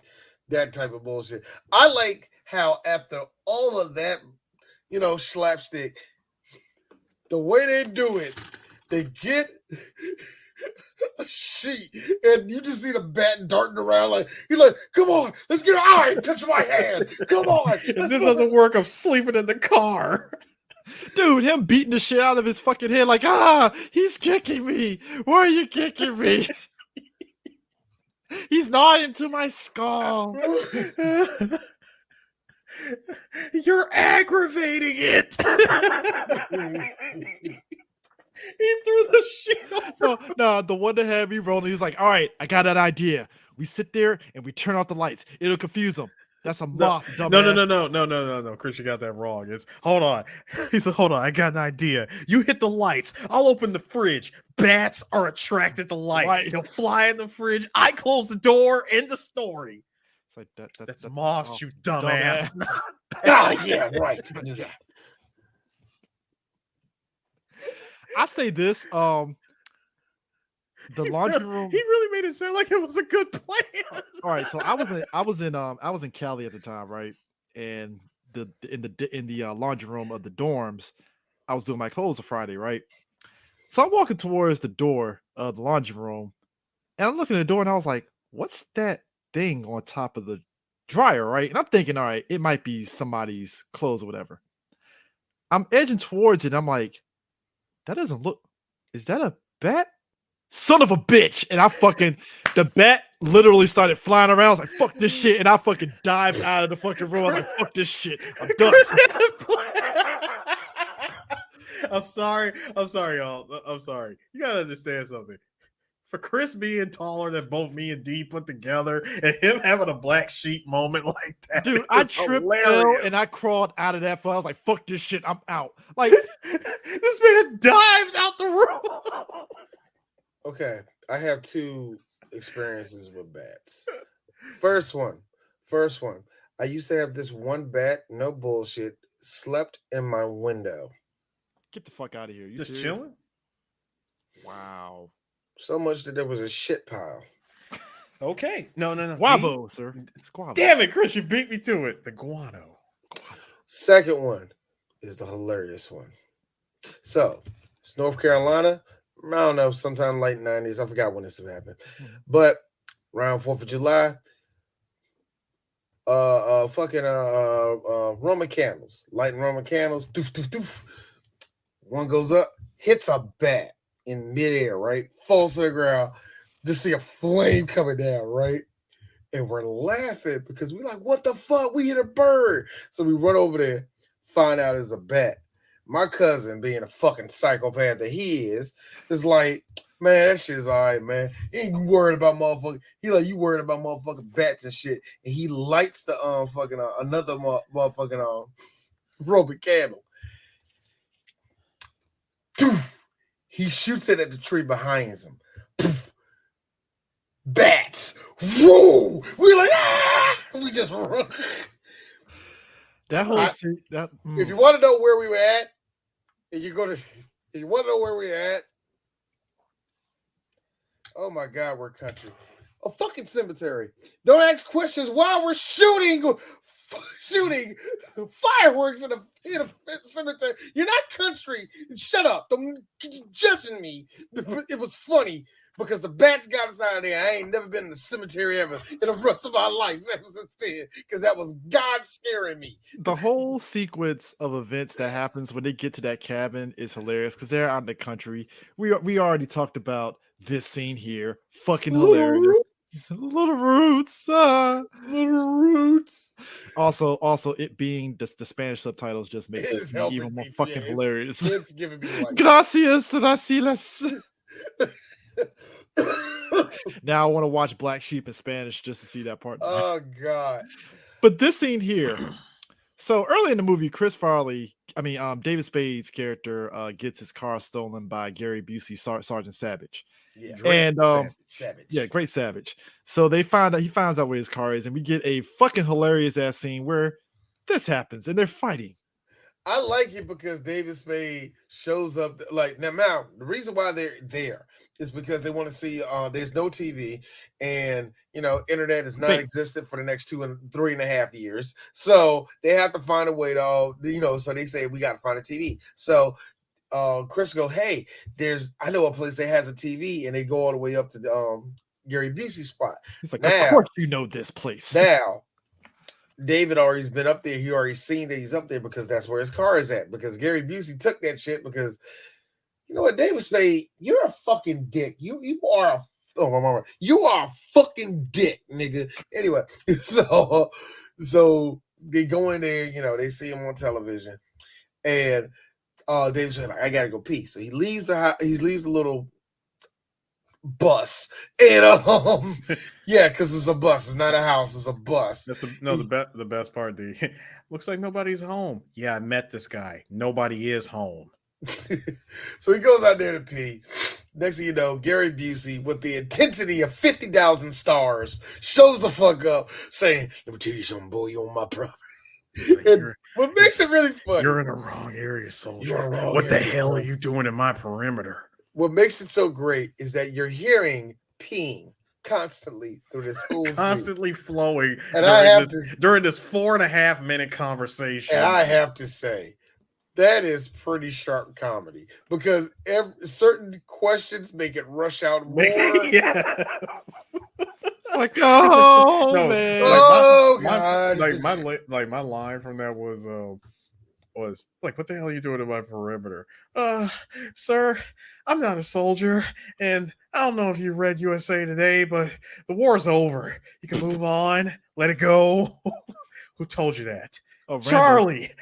I just talked to Charlie, and he's not mad at you anymore. So why don't we just stop playing Operation One of Us is Crazy and go our separate ways? Hey, a Rambo joke. I love it. So, and you're right. With each question, the flow goes even stronger. Which I gotta be real. We talk so much about how guys bond. I love how it didn't even go into an extended fight. As soon as he body slammed on the table, they literally were in this pose. He's like, I'm Sergeant Savage. Mike Donnelly. You like Kung Fu? He's like, hey, do you like Bruce Lee movies? I got all of them on Laserdisc. Let me tell you something. Go back to that picture. That's a pure Gary Busey. Okay. Move. No. Let me tell you something about this pose right here. Gary Busey is in pure CQC mode. That's right. See, I learned close quarter combat when I was in the Marines back in 1945. Now, yeah, I know a lot of people say I was born in 1942. That's a lie. See, I'm actually eternal. I'm an eternal being that has come to Earth. I learned this from the great Solid Snake. You see, when Tiberius came to Earth, he made sure that all of his beings will be. Guys, because this movie took place in good old Seattle, I feel he came off the set of Surviving the Game and was like, all right, Gary, take that fucking Davy Crockett shit off. Put this fucking Green I'm Beret shit sorry, on. Chris. That's it. I'm sorry, Chris. Gary Busey was just walking outside like that. Hey, Gary, you're actually in the costume. Hey, you want to be in a movie? You know what? Right now, son, I'm not doing nothing. I was just going out. I was just going down to the Walgreens. I was going to pick me up some old duel. Hey guys, what if I'm just going down to the Walgreens. We're going to pick me up some old duels. what if No, that D, what if that D, bus you got that not all, have you got that any all the type- way wrong. You got that all the way wrong. You know for a damn fact he was not going to a Walgreens. He went to the literal general store. Thank you. bro, I was what if going to that the general store and get me some old duels. Now, you What if want to know why I'm getting old duels? Because I'm going to try to mix it with some non-alcoholic? Zima and make it all the way alcohol. It's a possibility, son. This is this. See, I'm on higher. What if that bus was actually Gary Busey's actual house and he stayed like You got it. like after Surviving the Game, he was like, I quite like You living in got the it. woods. Bitch, you said it. He Bitch, just you stayed, said it. he stayed in Seattle. You Was was like, I'm right. gonna live in the woods. I Gary mean, Busey what looked like a reason would he have to leave? Exactly. Gary Busey looked like a nigga that relished the thought of going to the woods and just living there for extended periods of time. Never know, I might go out there and talk to a coyote, make love to a wolf. Because That's what guys, every man wants. here's how 90s this is. That I'm giant glad ass y'all didn't question my bestiality right there, and that's actually all right. That's good on y'all. you see that giant ass satellite back in the back? Yep. My Yeah, I aunt, love them. my aunt in good old Robbins, North Carolina had that same satellite dish. That's how Kinda had satellite to, dishes were back in the day. Yeah, you kind of had to when there was no straight up internet connection, and I mean not internet connection. I'm sorry, cable connection, because back then They didn't there have no was cable actually lines out in bum fucking nowhere. It is the thing. It is the thing. Cable and satellite. There was actually fucking competition there. There was actually something there for the industry to grow until all the cable companies said no. We're putting Let us cable on the become ground. one. Let us become one unit. Because here's the thing. Let's become a cast. A Comcast. Here's the thing. Like I remember my aunt had that satellite No, dish, I'm right? just a local cable company. Because No. those satellite dish, if it went out, you had to literally adjust it into a different coordinates Yes, in you order to did. get clearance. You had to face that to where the satellite might be bouncing that beam off. You know, you had to do that. Oh yeah, you watching a boxing match? Oh shit, why is it glitching out? Oh boy, we gotta adjust the dish. Oh man, no. I remember my dad having us leave a fight before Tyson even got up there because somebody's whole shit fucked up. I do remember that once as a kid. I don't know who it was. Oh man, fan reunions when somebody was trying to watch the fight, it's like, yeah, let's just go to the fucking hotel and watch this shit. I ain't gonna be here. You know, it's fucked up when you would pay the $50 at the hotel for the pay-per-view instead of staying at Earl's house. You know Earl's all right, man, but his whole look, let's just be real. We love Earl, but his whole house smell like pee. We can't be him in there, man. We'll try to watch the fight. Dogs running around everywhere. Here's the thing. Because my grandfather's a G. All of us knew my grandfather would pay for that shit in his room, and we would all pile up in his room. Also, because my grandfather and my great uncles, they had alcohol in there, so obviously everybody's up in the fucking room. And just like us niggas, we got the door open, and it's party central at 11 o'clock at night. And we're not. Bear in mind, we're in a Holiday Inn. There's white folks trying to get some sleep, and here us loud as fuck watching the fight and got the door wide open. Like, come on. Speaking of white folk, I like how white there are. I like how white central there are because when David Spade is trying to get a signal on that phone, not the do because there was no such thing as a cell tower until about 2002. You had to put that phone up in the air and get a signal and hope to God. Oh my God! Hope God throws a beam at that damn. Oh man, because Opie and them, he was like, "Hey, y'all going to the Opie convention?" First of all, it wasn't Opie and them. That was the Lost Boys. Man, that one the Lost Boys. That was straight deliverance. Well, they did play the song during that scene in a jokey way. Yeah, Yeah, they they did. did. Yeah, they did. I forgot they did do that. I I like like how because every time when the car I rolled. like how every time Chris like ducks down, you just got Chris Farley. Yeah, look at him. No, when the car rolls by, they play that tune. David Spade going, "Oh, something tells me I want this car to just keep driving." Man, who knew that David Spade said the same thing? A lot of the girls that he was sexually assaulted was. I don't know if that's true. That's me being funny. Nah, he That's didn't me get being funny. me too because he still has a career, so he's fine. That's what I'm saying. You thought David Spade would have got me too. He's clean as a whistle. Yeah, man. I'm just saying, man. David Spade. It's because I did a movie with Chris Rock, with Kid Rock, wasn't it? It was a Kid Rock movie, isn't it? It wasn't Joe Dirt, dog. No, it was Joe Dirt. Let's be a man. It was Joe Dirt. I know. Bob with the ball, the Kid Rock story. Ball with the ball, the Kid Rock. It's story. early morning. It's early morning. Stone Pimp, the Kid Rock story. Fuck these black people, the Kid Rock story. American Badass. Fuck hip hop. Oh god. Nah, but like after Rich that boy problems. so after that whole thing with them watching the debates, and his brother is literally, even with her being like, yeah, hey, your dumbass brother out here fucking up, and everybody's like, ooh.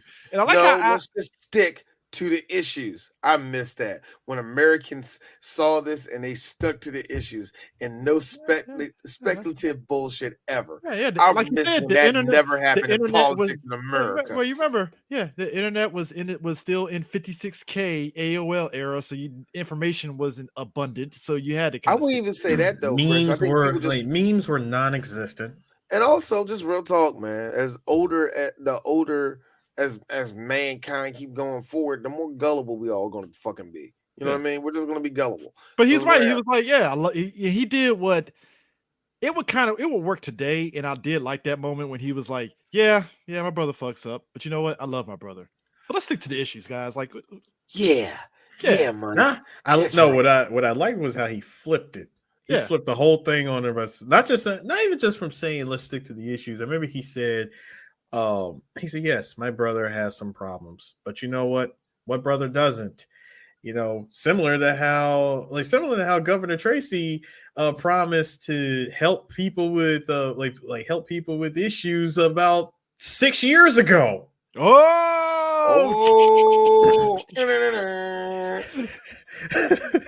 I'm sorry. Chill. Hey, Mike Donnelly with the lone tear, like, get him out. Get him out. Talking about my brother. I can hear I can hear Al, and I can hear, and I can see Al. I can see Al Donnelly doing this. Everybody trying to get on his side, reacting one way. Al Donnelly saying, coining the phrase, "Don't boo, vote, rock the vote, rock the vote." Now, I like how, hey Chris, I would never let you live that down. I will never let that. I will never. Barack Obama told all you niggas don't boo vote. I mean, he was right. And what did all of y'all do? They looked at him and said, proceeded to say, nah, nigga, we ain't vote. And then reality came crashing down, and Barack Obama was looking down on everybody that didn't vote, like the disapproving. Man, he had a disapproving stare the whole time, like, I told you to vote. I don't know what the fuck. Seeing Barack Obama on that fucking jet ski, knowing damn well he deep dicking motherfucking Michelle now. Yeah, I'm sorry. Y'all try, man. I'm gonna be the Maldives for the rest of my life. I see y'all. My man, as soon as he got out of office, he was flexing the grays was starting to go away a little bit. You know, he was looking like a cat daddy and shit. Man, that's what happens when you ain't the president no more. You can just you can hit your wife with some good old regular fashion dick. There's no expectation to it. So you can't give it a presidential no more. You just a nigga named Barry at this point. Michelle flexing the gun show as Barack is ramming her. That's not funny, Eric. That's not funny, Chris. I'm the one that's supposed to take the bullets, telling Michelle Obama. I said flexing the gun show. I mean, there's nothing wrong with her flexing the gun show. There's nothing wrong with her flexing the gun show. The Chin Show too. Anyway, let's go. Hey, I have said plenty of times, just like Glenn Close, Kathy Bates is a very handsome woman. So, hey, it is what it is. Oh, guys, listen, guys, there was a part in the movie again. The subplot with The Rock? No, not that. I am gonna go back to that part with the with the cabin and the Rock. I'm gonna come back to that. Not Dwayne The Rock Johnson. No. Let me get this out because we're already like an hour and some change. Yeah, there was a small subplot going on in the beginning of the movie, leading up to the middle of the movie, where Mike is befriending the new kid on the block, and stupid ass kid from Milk Money. He's from Milk Money. Wow. That was did you hear the fucking heat that came from over I there? heard. I fucking hate that movie with 1,000 Suns with that dumbass premise. It's like you hired a prostitute with coins, and it's endearing. But Chris, he's befriending him. Come on, he befriended him with a ketchup packet that he faked his blood. Fake headbutt. You broke my nose. There's so much blood. I'm sorry. Ketchup packet. So I remember he made. Let's get out of here. Let's smoke 1994 marijuana. 96 marijuana. Now hold on. If you remember early in the movie, because he knew that he had a hell of a throwing arm, right? Future quarterback over here, and he says, "Hey, I want me and you every day working on your game." Promises, because he never did see him. That kid would grow up to become Thomas Brady. So I'm gonna kill everybody. That's terrible. Fuck the NFL. So when they were hiding out in the woods, you killed Chris. I know I did. He's high. No, because Don't come to school tomorrow, James. Wait, hold on. You want to know the best part about everything that D is doing? I'm gonna mention something in just a moment. First of all, he tries to call his grandmother, and he's asking for him. Can't get a hold of him. When he took a trip out to the Rock the Vote event, there was a deleted scene where he comes across some kids. Again, they were smoking weed. They were getting high at the event, and he runs into that kid, Scott. And he was like, "Scott, I was trying to get a hold of you." He's like, "Man, forget it." He's like, "I don't want to be bothered with you. I'm going to go hang out with my new friends and smoke some pot and listen to Kurt Cobain." Yeah, that was an actual deleted scene where he runs into Scott. For real, but the whole subplot with The Rock was just no. I'm getting to that. But that was I just wanted to mention that because that was like a subplot that was going on in this story. It is a subplot that kind of goes nowhere because it doesn't show no, up. It really goes. Very, very end. It really goes nowhere when you watch the the regular cut of it. Because if you've never seen any of the deleted scenes, you wouldn't even know where the hell that plot went. But anyway, while they're hanging out in the cabin, they're playing checkers, and one of my favorite lines was wow, this is crazy. I've never actually won checkers this many times in a row. Yeah, well, it's easy to do that when you never move your back row ever. Rock. That Rock. I don't know how to listen. Let me tell you something. Well, you remember David Spade dropped the sandwich inside the crevice in the he dropped the sandwich and he fell off. He almost fell off of it.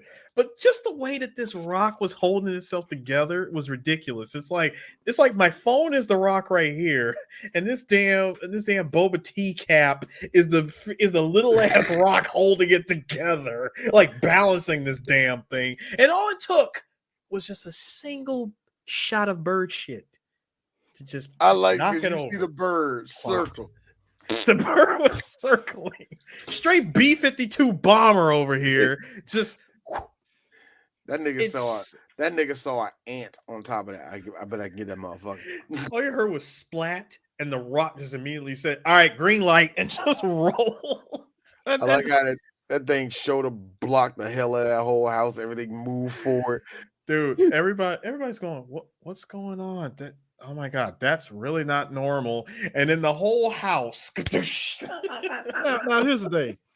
The whole sequence when they go to the Rock the Vote concert is hilarious because Chris Farley is doing again his usual shtick that he does on SNL, like the old man on the river, but he's like going on this guy as the bouncer, like, son, I'm going to twist your head off your body, and I'm like, yo, this is the most. No, he's like, son, I'm going to twist your body and introduce you to a nightmare that you cannot describe. I will. Like, no, I will dance with you. Cannot begin to imagine. Yes, thank you, D. Like, I will dance with you inside the 6-sided ring of fire unless you move from this area far and fast now with actual CGI steam. Shitty late 90s CGI steam. Now he goes inside a dressing room that he thinks his brother, and he finds pretty much a reggae band that was pretty much playing there. What makes it funny is that the whole time it's very tense. Like, one guy's smoking and offering, he's like, nah, man, I don't touch the stuff. You know, I might get the yummies. Yeah. And he's like, God knows I don't need more of that. Yeah. And like everybody, and it's funny because the visuals of all the black guys looking at him like, all right, this is awkward. And then for the jump cut after his brother and his campaign manager, like, oh, loosen up, you know, loosen the tie and da. Chicken wings. Yes, those are chicken wings. He fucked them chicken wings done. Up. Yo, and I like so how. Let me get it straight. No, I'm the man. No, wait, real quick. And that's it. Wrecked him. Damn near killed him. Nah, the one thing he's like, so let me get this right. I'm the man, and you are the person that is persecuted by systematic. Was it systematic oppression government society? Man, that sucks. I want to talk to some people and go out there. I'm going to talk to some people and straighten this out. Yeah, go ahead, Whitey. So, yeah, go ahead. The band comes out there, and you know he's being typical dude. Oh man, you guys rocked! Oh man, that's cool. What's your name? Mike Donnelly. Oh, you're the governor of Mike Donnelly. No, man, not run for governor. Get out there. He goes out there, and what we did in the beginning of this podcast was just a rendition of it. It's just yelling, and him yelling, "Kill Whitey!" right there at the end. Just everybody, no. I like how no. Check out my one dude. Check out my nigga in the blue right there. Look at him. No, right here, bruh. like, no. Yo, it's so. You can hear a pin drop. All the white people were like, what the fuck? Back then, I know, girl that just left college. No, you can't do that back then. Dude, no. His brother, and I like how his brother, it cuts to the scene, he was like, all my political aspirations, and you say kill Whitey? You know, I can't believe you're making me ask this. Like, are you intentionally trying to screw things up for me? What is this? Do you want me to lose? No, David Spade, immediately in the morning. Are you or are you not Black Angel of Death? Possibly. I didn't even want to answer for that. It's just gonna piss me off. This is the most rhetorical question ever. I ain't gonna lie. I'll be Chris Farley. I would have answered that shit, and somebody would be like, I didn't fucking ask for a goddamn answer, Chris. It's like, dude, like you answering that's just gonna piss me off. Like, so stop. To jump ahead, they go to a vote. Oh my God. I'm sorry. One thing they give me with that. Wait, D, before the vote, real quick. The house after it gets hit by the rock. Yeah. One more. There was one more bit. The house after it gets hit by the rock, they're like, man, this place is trashed. Check this out. This whole fridge is being held by this one plug. David Spade unplugs it. It goes careening into Chris Farley. He says, oh, you're okay, man? I'm just dandy. I got a bowl of chocolate pudding in my underpants. We didn't have chocolate pudding in there. Pudding in there, buddy. I just like had to look like, I shit myself. God damn. Yeah, they're wet. No. Then when they went to after the other scene from David after he got sprayed with the freaking hose, remember they went to the well and try to get the well water out of that I bucket. hated that joke so much. Like, And it was a whole, and it was the snakes weren't running after you. It was a whole bucket of snakes. Just no. Just no. Just no. But I hated how they stopped. Like, okay, stop. Just stop. Nah, but you're right though. Like when they go to vote, that whole sequence of events. Only reason I like it is because he not only he gets stuck, but he knocks everything down. He busts out. Oh my god! And then busts down and brings the old lady up and busts the other one down. And I like how the lady, as he gives the lady the fucking ticket, she just looks at him, snatches it away, like rip here. Here's your ticket. Like he walks up to David Spade. Who'd you vote for? Now here's what what I would have said at the end of that if I was Chris Farley, walk up to David Spade. Democracy. Now the whole sequence of events here is where it gets it. So basically, long story short, the governor steals the election by basically adding votes from people who are already dead, cemetery or people recent dead, and adding it to the vote count. So say if there's 1,500 people total in one county, somehow it totals out to 1,800 votes total. They were like, which is everything. It's everything that Trump thought the fucking his election against Biden was essentially. I thought the same thing. I was thinking to myself, like, I know Trump really thought like we're gonna look at it. It's gonna be this, that, or the other. And the best thing I liked about it, there was no cheating. Actually, there was cheating. There was only one little thing of cheating, but it got found out very, very quickly. It was equivalent. It got found out 20 votes were pretty much null and void, but it made no fucking difference. But you know what made it so funny though? And who were those votes for? Actually, they weren't for you. They were for Joe Biden. So somebody was cheating for you.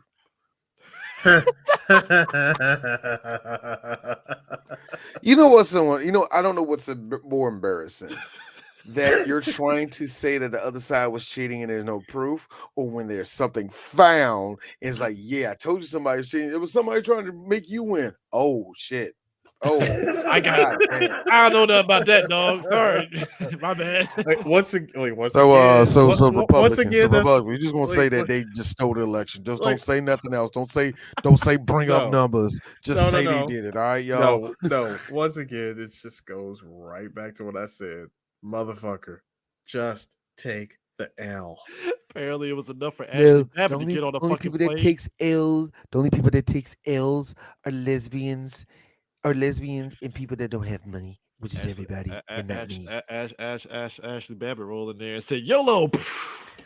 You know what, Chris? She read no. You're continuing to say her name. No. I'm gonna say something that's equally fucked up. I mean, look, that's Chris. This is funny. Chris. I'm gonna say something that's equally fucked up. She ran in there on Contra rules. I mean, she really did. Except the nigga with the gun said, "Fuck your Contra code." No. She forgot to put it in. Or just regular blank man moves. Shoot her in the head. Oh damn. Nah, the Dumb and Dumber rules. What if I got shot in the face? That's a risk we were willing to take. You know what? I hate to be that person because I love him so much. Hey, yo, Nightwing, you reckless as fuck, man. I know, right? I love Nightwing. Look. I'm gonna say I love me some dick. I do. But we all love Dick D. What are you talking about, Mr. Grayson? Your ass is too valuable for you to be backflipping, doing skinny black kid in the hood flips. Hey, real talk though. You are too valuable for that shit. Real talk. I like how everybody's whiteness sobered up when Ashley Babbitt got killed. What are we doing in here? Oh my god! It's like they woke up from. It's like how everybody came back from the blip in Endgame. It was like, the fuck could just happened? No. You know what happened?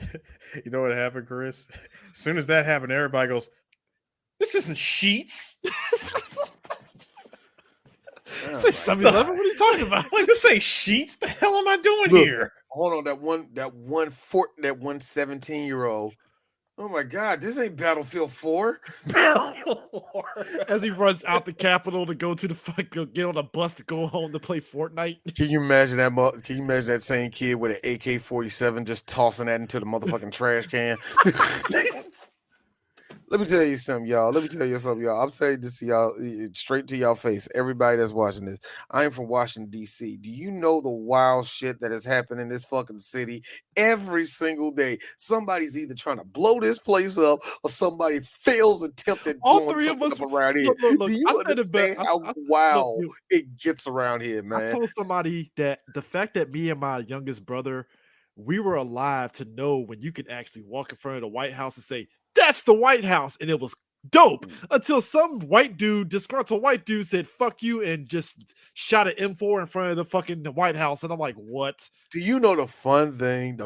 Black Twitter saying, "Wait a minute." Black Twitter on the 6th was like, "Wait a minute.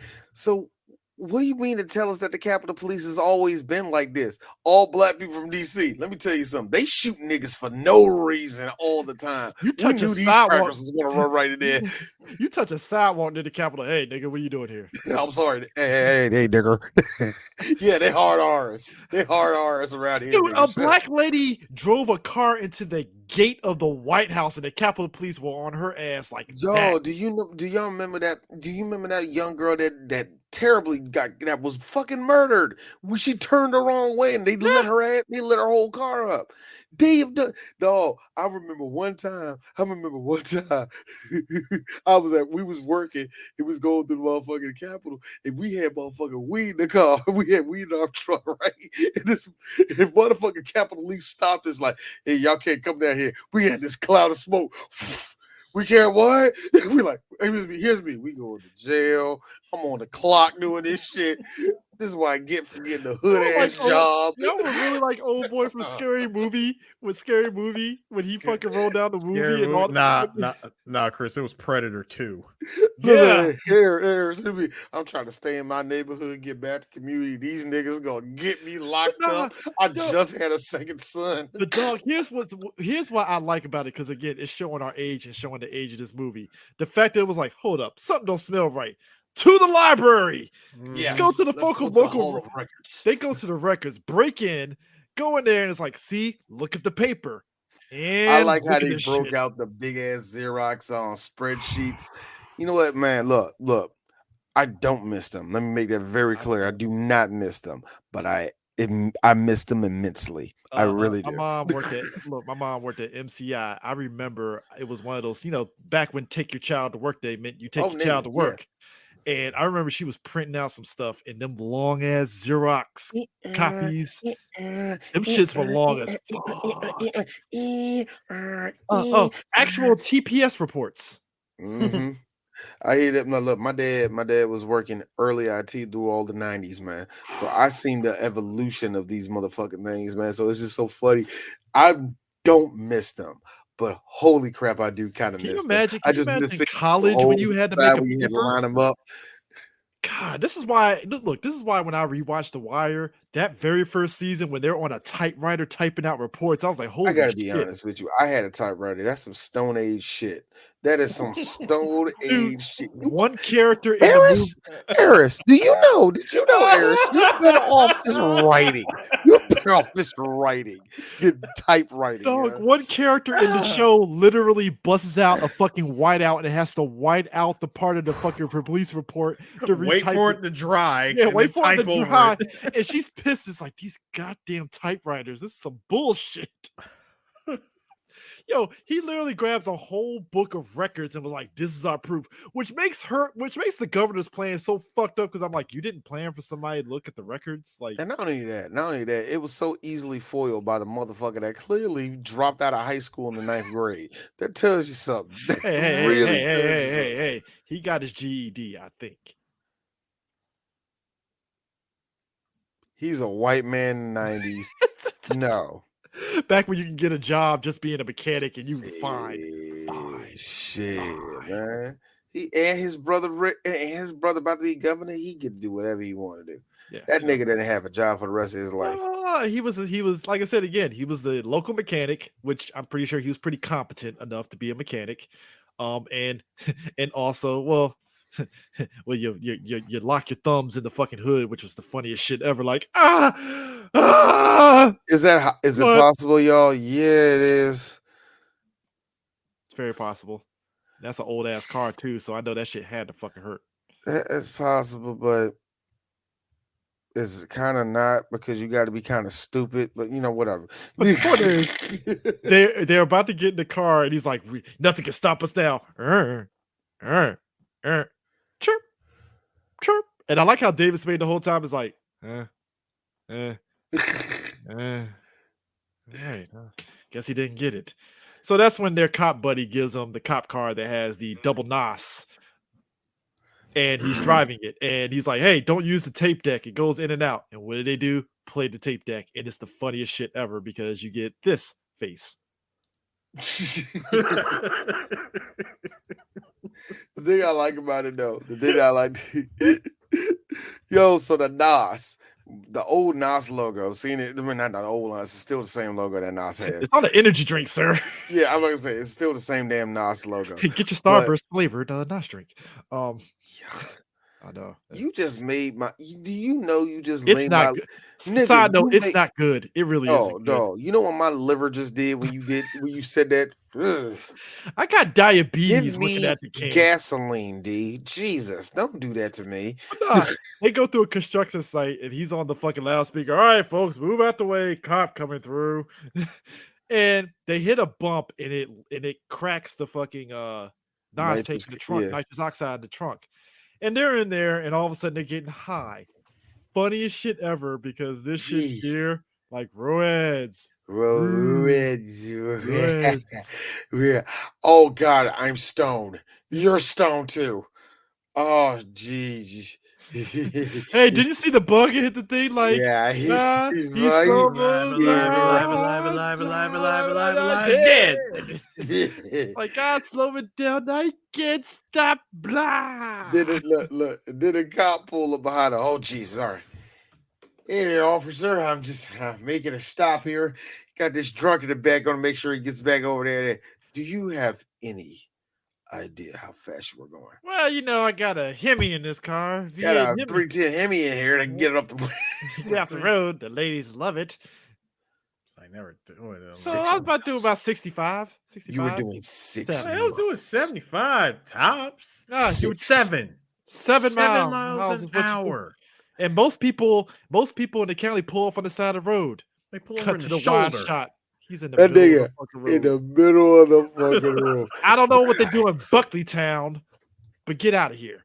He's like, no. Well, the first thing he says is Roads, rudes, quiet back there. He's like taking enough guff from you for one day, you raving psycho. He butchered 400 chickens and screwed a beagle. I'm taking him back to Nevada where he's wanted for banging horses. I like how the officer poked his head back there and it's the innocent smile. And I'm like, get him out of here. God. So you get him out of here a little faster than 7 miles an hour, officer. Me off. Jack me off.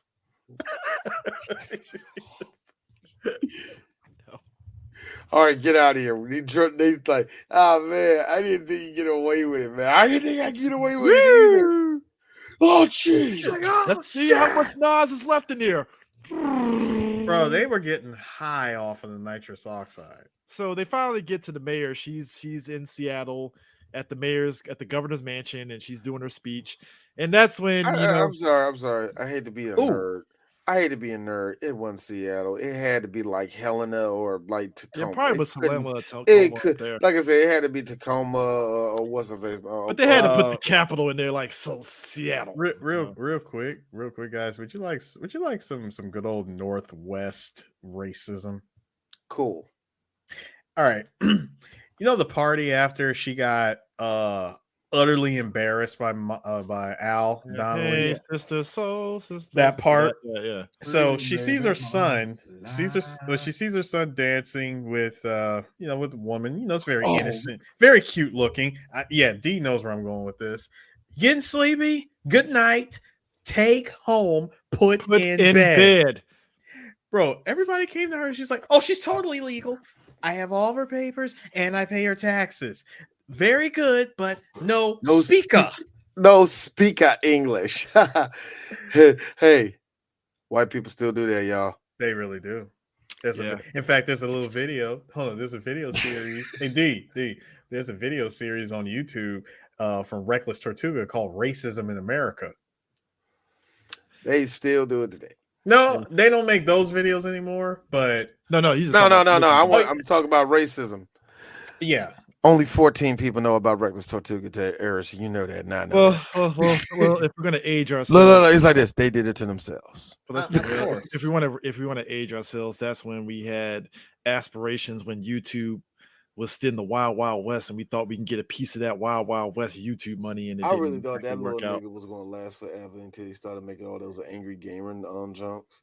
I really thought he was going to last. Didn't he just parlayed comedy zapped on that one real quick because the first video was funny, the second was like, and the third one, okay, this is stupid.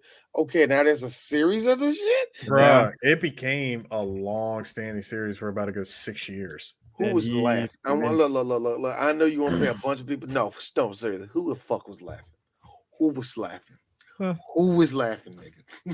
I mean, I mostly laughed at the characters around him, not so much him. Yeah, I mean, and credit to him. He kind of parlayed it into doing writing stuff in Hollywood. So credit to him. Yeah, but shout outs to Eric Pumphrey. But I like the fact that when they get there, obviously Mike can't do anything without fucking up because you get shit like this. You know what? That shot right there. This is as close as we were gonna get to the movie's cover photo, bruh. This shit is fucking hilarious because it's Black sheep. Yeah. So you have this happening. So at this point, the mayor is giving her speech, and all of a sudden she sees a fat dude on there. And she's like, "What the hell?" And it's like, I proudly say to all of you, holy shit. And everybody's like, dude's all doing the usual, the fat man shtick, and all of a sudden he crashes down, hits the ground hard, which I'm like, any person in real life would be dead if you hit the shit that hard. But at any rate, he gets on stage and he's getting his boy up there. He puts a gun on there. I like it because I'm all right. Like, he just grabs a cop's gun. I'm gonna shoot him. I'm gonna kill him back. I have kids, Billy and Sandy. Shut up. What I enjoyed was they were like, "You guys get the snipers." Oh, that's when we get our boy Sergeant Savage doing this. Because apparently Sergeant Savage has got his leg amputated, and he has a fake leg, and he takes out a mirror that he has in his leg and uses that to help to get the sniper to not shoot. Also, partial of my thigh is actually also metal. My left pinky finger is also been amputated, but we put something else on there. And believe it or not, these are not my original testicles. Lost them back in 1994. Seriously, I lost them. I put them down. Can't find them no more. Savage literally rolls onto the stage with a giant ass bazooka and says, "Hey, you're gonna listen to this kid." So he goes into thank you, Mr. Savage. Thank you, sir. So Mike is going to the list of people, and he's like, "Yeah, Sergeant Savage's dad was a fine veteran." Lists all that stuff, and all of a sudden the governor's like, "And he's a fine veteran for voting." Hold your horses, lady. He got his head. No. It wasn't hold your horses. Got to give credit where credit was due, because not too many people use this word anymore. Hold your tongue, wench. Yes. What are you talking about? What are you talking about, Harris? It sounds like all of them incels down there, and all them black incels like saying that. I don't think so. No, black incels love the word wench. They love that word wench. Black people saying that, wench, like, they know that stings black women a certain way. That's what Black anybody saying wench is the equivalent of hearing a black girl say cock. It doesn't sound yes. Exactly. It doesn't sound right. No, it doesn't. Imagine. I know what you're gonna say. My girl says cock. She was raised up. She was raised around white people. You need to change life, sir. When I hear that, I'm like, I think she's still fucking white boys, dude.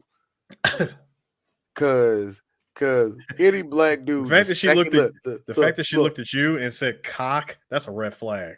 I gave you eye contact. Because even the most tamest of black women will say dick. Like, yo, Could you imagine that you in the middle of like, yeah, give me that cock, nigga. Wait. My dick got soft now. Get off me. Get off me right now. Ma'am. Get off me right now. But I will say this: my sister-in-law said something very funny. She said a penis is a regular penis. That's about about 4 or 5 inches. A dick is about 6 to 8 inches. A cock, that's 10 inches or more. And here's me. That's a good rule, actually. That's a great rule. I'm fine with that. But at the end of the day, a black woman's just gonna call it all a dick. It's just if you're 4 inches. I know. She's just gonna call you a small dick asshole if you got 4 inches or less. I just like that. I just like that because there's a rule to that. It's an inch rule when it comes to words. Yeah. It's like, you small dick bastard. It's 5 inches. You were loving it the other night. Yeah, sir. No, sir. That's a dick. Like, no, sir. That is a penis. That is not a dick. Small penis. Like it's a tall dick. No, it's not. It's a penis. Like, you're like, how long is your dick? My girl says 7 inches. No, you got a dick. Well, all right. I mean, look. Any person that says they never measured is lying their fucking ass off. You measured at least one time. Man, that was a long time ago. What was that, D? April? Oh, shit. What year? Anyway. 2020? What was that? Man, no. Here's like this. Like, when the last time you measure your penis hairs? So the next scene in Black Sheep was I like how his granddaddy he had 3 generations of savages that apparently voted for this lady. And I'm thinking to myself the entire time, this is some Donald Trump bullshit right here. Donald Trump listening to this podcast, that's how he did it. Here's the thing. I'm going to do that. I have this feeling if you recounted like votes, and I'm just going to give one out, and I'm sorry, Southern states, but it's going to be one of y'all. Vance County. Let's just no. If you redid the junks, like I don't know, South Carolina for voter fraud, I have this feeling. Like, damn, there's a lot of dead people on this shit. I'm sorry, did that say Superman? So at this point, she does the whole thing of, well, there's a perfectly fine explanation of this. New Swander, tell him. Oh, that's a perfectly good explanation is. She put us up to it. Boy, that right there is a man who is happy to be done with this job. He snitched out right then and there. That means he gets a fine and a slap on the wrist. Like, all right, you snitched her out. You're fine. You're good. I don't think he get jail. I think the only person that get jail. I don't know who gets jail time. I don't think governor will get. She'll get jail time, but I think she'll get. I don't think you would. She get club fed. Yeah. She get the Martha Stewart. She get the Martha Stewart treatment. She doing push-ups in the yard. Can you imagine that shit? She doing push-ups in the yard. One of them old Spanish ladies she thinks she cool with just pull up on her like with a shank. Yeah, bitch. She gets one black tear under her eye. Gov, you been in there for 5 weeks. Yeah, man, shit. So she's smoking cigarettes, right? Like she's smoking weed on the Joe Rogan podcast. Like what? So what? So you're gonna have to tell me, because it's Joe Rogan, and he got to put his whole fucking mouth on the fucking mic like this. So you're gonna have to tell me, like, what happened in there? Did you like get in the game? Hold on. Jamie, Jamie, pull that up. Pull up the fact that she was in the gang. Yeah, show that. So we end the scene with Sergeant Savage trying to raise up Mike, and he's like, "Oh, you're a big fella," and then all of a sudden he crashes down to the mayor, and the podium is on his leg, and it looks like he's basically humping her, and everybody's laughing and stuff. So we finally get to the end, and I gotta admit, it's the funniest scene ever because in typical Chris Farley fashion, his jacket gets caught on the plane. He's like, "Come on, guys! No!" Let's be cruising that shit. Let's be real. That was at the top of the list. No. That's it. I mean, that shit was beaten out by the ending to Beverly Hills Cop. Yeah. I mean, sorry, Beverly Hills Ninja. Stupid me. Now here's the thing about this. Now here's the kicker about this movie. Chris Farley was contractually obligated to do this movie, so he had to do it. So what happened was around the same time, he was offered $3 million to do Cable Guy. He was supposed to be the Jim Carrey character. And what happened was it got greenlit. And the thing of it is, there was no script written. Chris was basically like, I will only do the movie if David Spade approves of the script. There was no script running. And now, obviously, if you know how movies are made, if you don't have a script within X amount of time, the actor can basically opt out of the movie. Yeah. So according to David Wolf, he wrote the script for this movie in 45 days. Okay. Which you could tell from the movie based on the structure of it. Yeah, I can see him cranking that shit out. There's no real. So let me get this right. So he wrote that movie in 45 days thinking it would get Chris Farley back. Basically, it was like he wrote the script, and it was essentially if David didn't like the script, Chris was going to do Cable Guy. So what happened was David read the script, he actually liked it, and that's how they managed to get Chris back in. So Chris had to do the movie because there was no script for Cable Guy, and he got the script for this out first. Yep, he ended up doing this movie. That's what I think that means. Yeah, that sounds like some shit that happens in Hollywood all the time. Actually, could you now hold on? Could you imagine in Earth 83, New 52, Chris Farley doing Cable Guy instead of Jim Carrey? I will tell you this. It would have been a different speed for Chris Farley, which would have been really good for him. Because there's not that much physical comedy. If none in that, if any physical comedy would have came from Chris himself. But it probably would have been a different speed for him. I don't know if it would have been him and David Spade in or around like that. Let's just assume it's still. I would imagine the character that what is it? The guy's Cable who he comes to do. Broderick. Yeah, Matthew Broderick. That would have probably been David Spade. Let's just go ahead and just assume it's still Matthew Broderick. How different would the movie would have been? Would have been a different connection. I will say this. It ain't Chris I need to worry about in that situation. How different Jim Carrey's career would have been if he never did Cable Guy.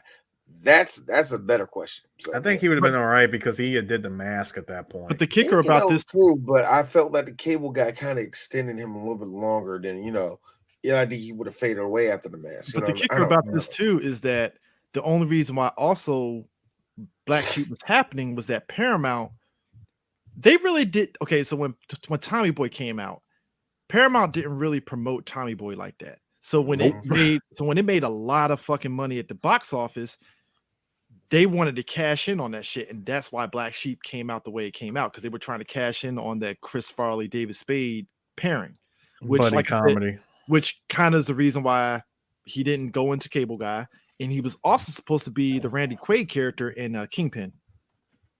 Really? Mm-hmm. So yeah, man, that is true, man. Chris really did have a lot of stuff that was actually up to him at that time, man. Yeah, I didn't really realize that. Yeah, and the thing of it is too, and again, Chris Farley and David Spade, they had a little bit of tension. There was some backstories between them. They kind of had tension in terms of the comedy direction. Even the director was beefing with David Spade in this movie because of the comedy direction. Because both of them were in Black Sheep. Yeah, interesting. I didn't even know. And I think it's because of the way the script was written. Because he cracked it out in 45 days, so the script was probably drink as fuck. But real talk, you really can't tell, like just from watching the movie. I mean, I get it, editing, but just from the way that the movie plays out, you wouldn't even think that there was anything going on between Chris and David. Like you couldn't tell that there was any tension. Yeah. Because honestly, you look at this movie and then look at Tommy Boy, and I go, okay, so these two just did 2 movies together. Yeah, and I mean it was also the direction of Chris Farley with this movie. He wanted to do some dramatic aspects, which is why like you see those scenes with him and his brother, because he didn't want to just make it another slapstick shit the whole way, and he wanted to actually put some like dramatic aspects in the movie. And the other big reason why you would want to leave Paramount because, and I'm looking at it because it's something I always knew, but I'm just looking at it now and I'm getting pure. Yeah, yeah. It will be until shit. Yo, you serious? Let's all right, MacGruber then. MacGruber was all right. It will be until MacGruber, where every SNL project that came from Lauren Michaels went straight to Paramount Pictures. It was under Viacom at the time. So yeah, so yeah, I had God. Was it MacGruber? What about It was Baby Mama? no, it was MacGruber. No, Baby Mama. Actually, Baby Mama was in 2008. That was the first SNL movie. No, Hot Rod. After that. Hot Rod's in the on the Paramount. No. Oh, okay. I see what Hot you're Rod's saying. in the Paramount. Yeah, I see what you're saying. That's what I'm saying. So everyone came out from Paramount until then. So leaving Paramount is leaving that structure of SNL and leaving your friends actually. So hell yeah, Chris Farley was probably ready to branch out at that time. You know what I mean? And when you even look at the last few movies that he was in, he was still around people he knew outside of that Lewis and Clark movie he did. Yeah, he was still around Almost Heroes. Almost Heroes. I couldn't remember the name of it. Thank you. But yeah, outside of that, he was still around people that he were kind of with already. Yeah. Like so, yeah. And it's a shame too because had he still been around and he did that movie, he finally would have been able to break out and do other stuff. Yeah. I mean, and that's the thing too, because it makes you wonder how different would Cable Guy be if he was in that movie? How different would Kingpin be when he's bouncing off of Woody Harrelson? Yeah, imagine and with him trying to be dramatic, imagine him taking the plunge and doing it first, and him doing Truman Show. And I'm just gonna put this out here too. I don't think he would get Truman Show, but but think about it. Him trying to be dramatic. Well, dramatic. You just all right, cool. But yeah, I don't know. I don't know. Who knows? He probably would have crushed it. You know what I mean? That is because I have no inkling outside of, well, I'm stupid, but I care. I don't know what else you can do outside of that when it comes to drama, when it comes to Chris Farley. Oh, so, you guys are right. You guys are right because he actually does have uncredited stunts in this movie too. Yeah, so, like I said, that's another thing. How would it differ been if he left? I mean, he did stunts in Beverly Hills Ninja. Doing physical comedy like that really takes a toll on you. Yeah, that actually doesn't help the drug problem either. On top of the drugs and the drinking, and that don't help nothing. Trust me, man. Doing any of that much, it numbs the pain to be sure, but it numbs the pain, but it definitely doesn't numb his depression. That's what I'm saying. Bringing the depression of being. I don't care what you are, any type of level of a comedian, you do feel like you're a fool sometimes. Well, that's why, so and I think that's probably, and that's bring in the fact that, like you said, he didn't want to do drama. It's like, is this me for the rest of my life? Being this person that gotta run face first through drywall to be funny. Yeah, and that's why he was like, "Yo, can we inject some drama into this movie? Because I think I can do it." And I mean, do I think Chris Farley could do drama? I think with a proper direction, he probably could do it in a way. Because I mean, we see it with Adam Sandler with the serious movies that he's done. You know what, Adam Sandler still got a lot of for me. No, hold on. I know some people that love it. But I got something. Again, he's still around. If he was still around, I would imagine he probably would have taken maybe a year or two off. He would have lost weight. We would have seen a completely different Chris Farley. He's still funny, but he's actually taken the whole dramatic acting thing very serious, right? And I would say he would pull what Jonah Hill did. Because remember when we were talking about remember we were talking about how what happened to like the funny fat guys, from the 90s? Did we, what's our modern day version of that? And I thought about it and I said, well, Jonah Hill started out like that. He was the fat guy. He was funny. He always said the most loud, obnoxious shit. And the physical comedy was always great. Him getting hit by a car in Superbad made everybody laugh. And then we see him in 21 Jump Street, lost all that weight. Then we see him in Wolf of Wall Street, gained it back. Look. Jonah Hill's a little bit. No, look. I know what you're going with Jonah Hill. I think you actually make a good point with that, actually, because that shows you how different his career would have been. That's what I'm saying. Point. That's the whole point. It's not saying that's what he would have done. Knowing Chris Farley, he probably would have got if he never would have died, he probably would have been mediocre for the rest of his career. You know what I mean? He probably would be, well, I guess Adam Sandler's having a movie, so here's Chris Farley. You know what I mean? Yeah. He could end up being that, or he could end up being a superstar. Who knows, man? I think it is kind of cool that we have to look at it. This dude wanted to do something different, and You can a tell lot they of wanted to actors. do something different. Here's the one thing I will give funny actors and comedians. They will surprise you on how great they are at drama because they understand how people's emotions work. They understand that when there's a level of whatever, they can read the room better than anybody else. And that's why I always laugh at these people that say anything about a comedian. Read the room. Yeah, bitch, I did. Trust me. Now get the joke. You know what I mean? So that being said, though, like I said, you could have somebody like him do something like that. Come on, Robin Williams crushed at doing fucking drama. And he was a very funny person. You know who did one and almost won an Oscar, should have won an Oscar? Eddie Murphy when he did Dreamgirls. That was a fantastic performance. And he got robbed. Bruh. So that's what I'm saying.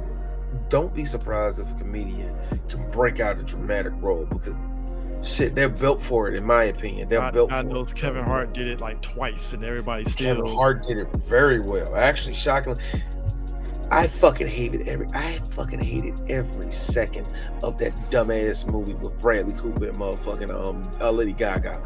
Here come Dave Chappelle, little old rusty ass showing up, and son of a bitch. That was pretty damn good, Dave. You know how to do drama, Dave? And drama, and knowing Dave would look at you. Actually, no, nigga. I was just thinking about my. You know what I mean? So it's easy for comedians to do that. Hell, even in Which Way Is Up, there are some moments with motherfucking not Which Way Is Up. I think it is Which Way Is Up. You Yeah, mean Don't Which Look Way Is Up? Huh? No. In the movie Which Way Is Up with Richard Pryor, when he playing like 4 different characters and all that, drama. He plays drama. It is drama throughout that movie, and Richard Pryor nails it. So yeah, comedians can do it, man. Yeah, definitely. So I would definitely check out Black Sheep. It's on Amazon Prime. Definitely watch it. I think the DVD does have some deleted scenes, like the one Eris mentioned. Definitely. So definitely check it out. And what we got next on tap? A movie. I don't know. We'll figure it out. This audible fucked me up, bro. We'll figure it out. But see you next time, guys. And kill Whitey. Kill Whitey, guys. Kill Whitey. Kill Whitey. January 6th. Damn, Dave, this your wild.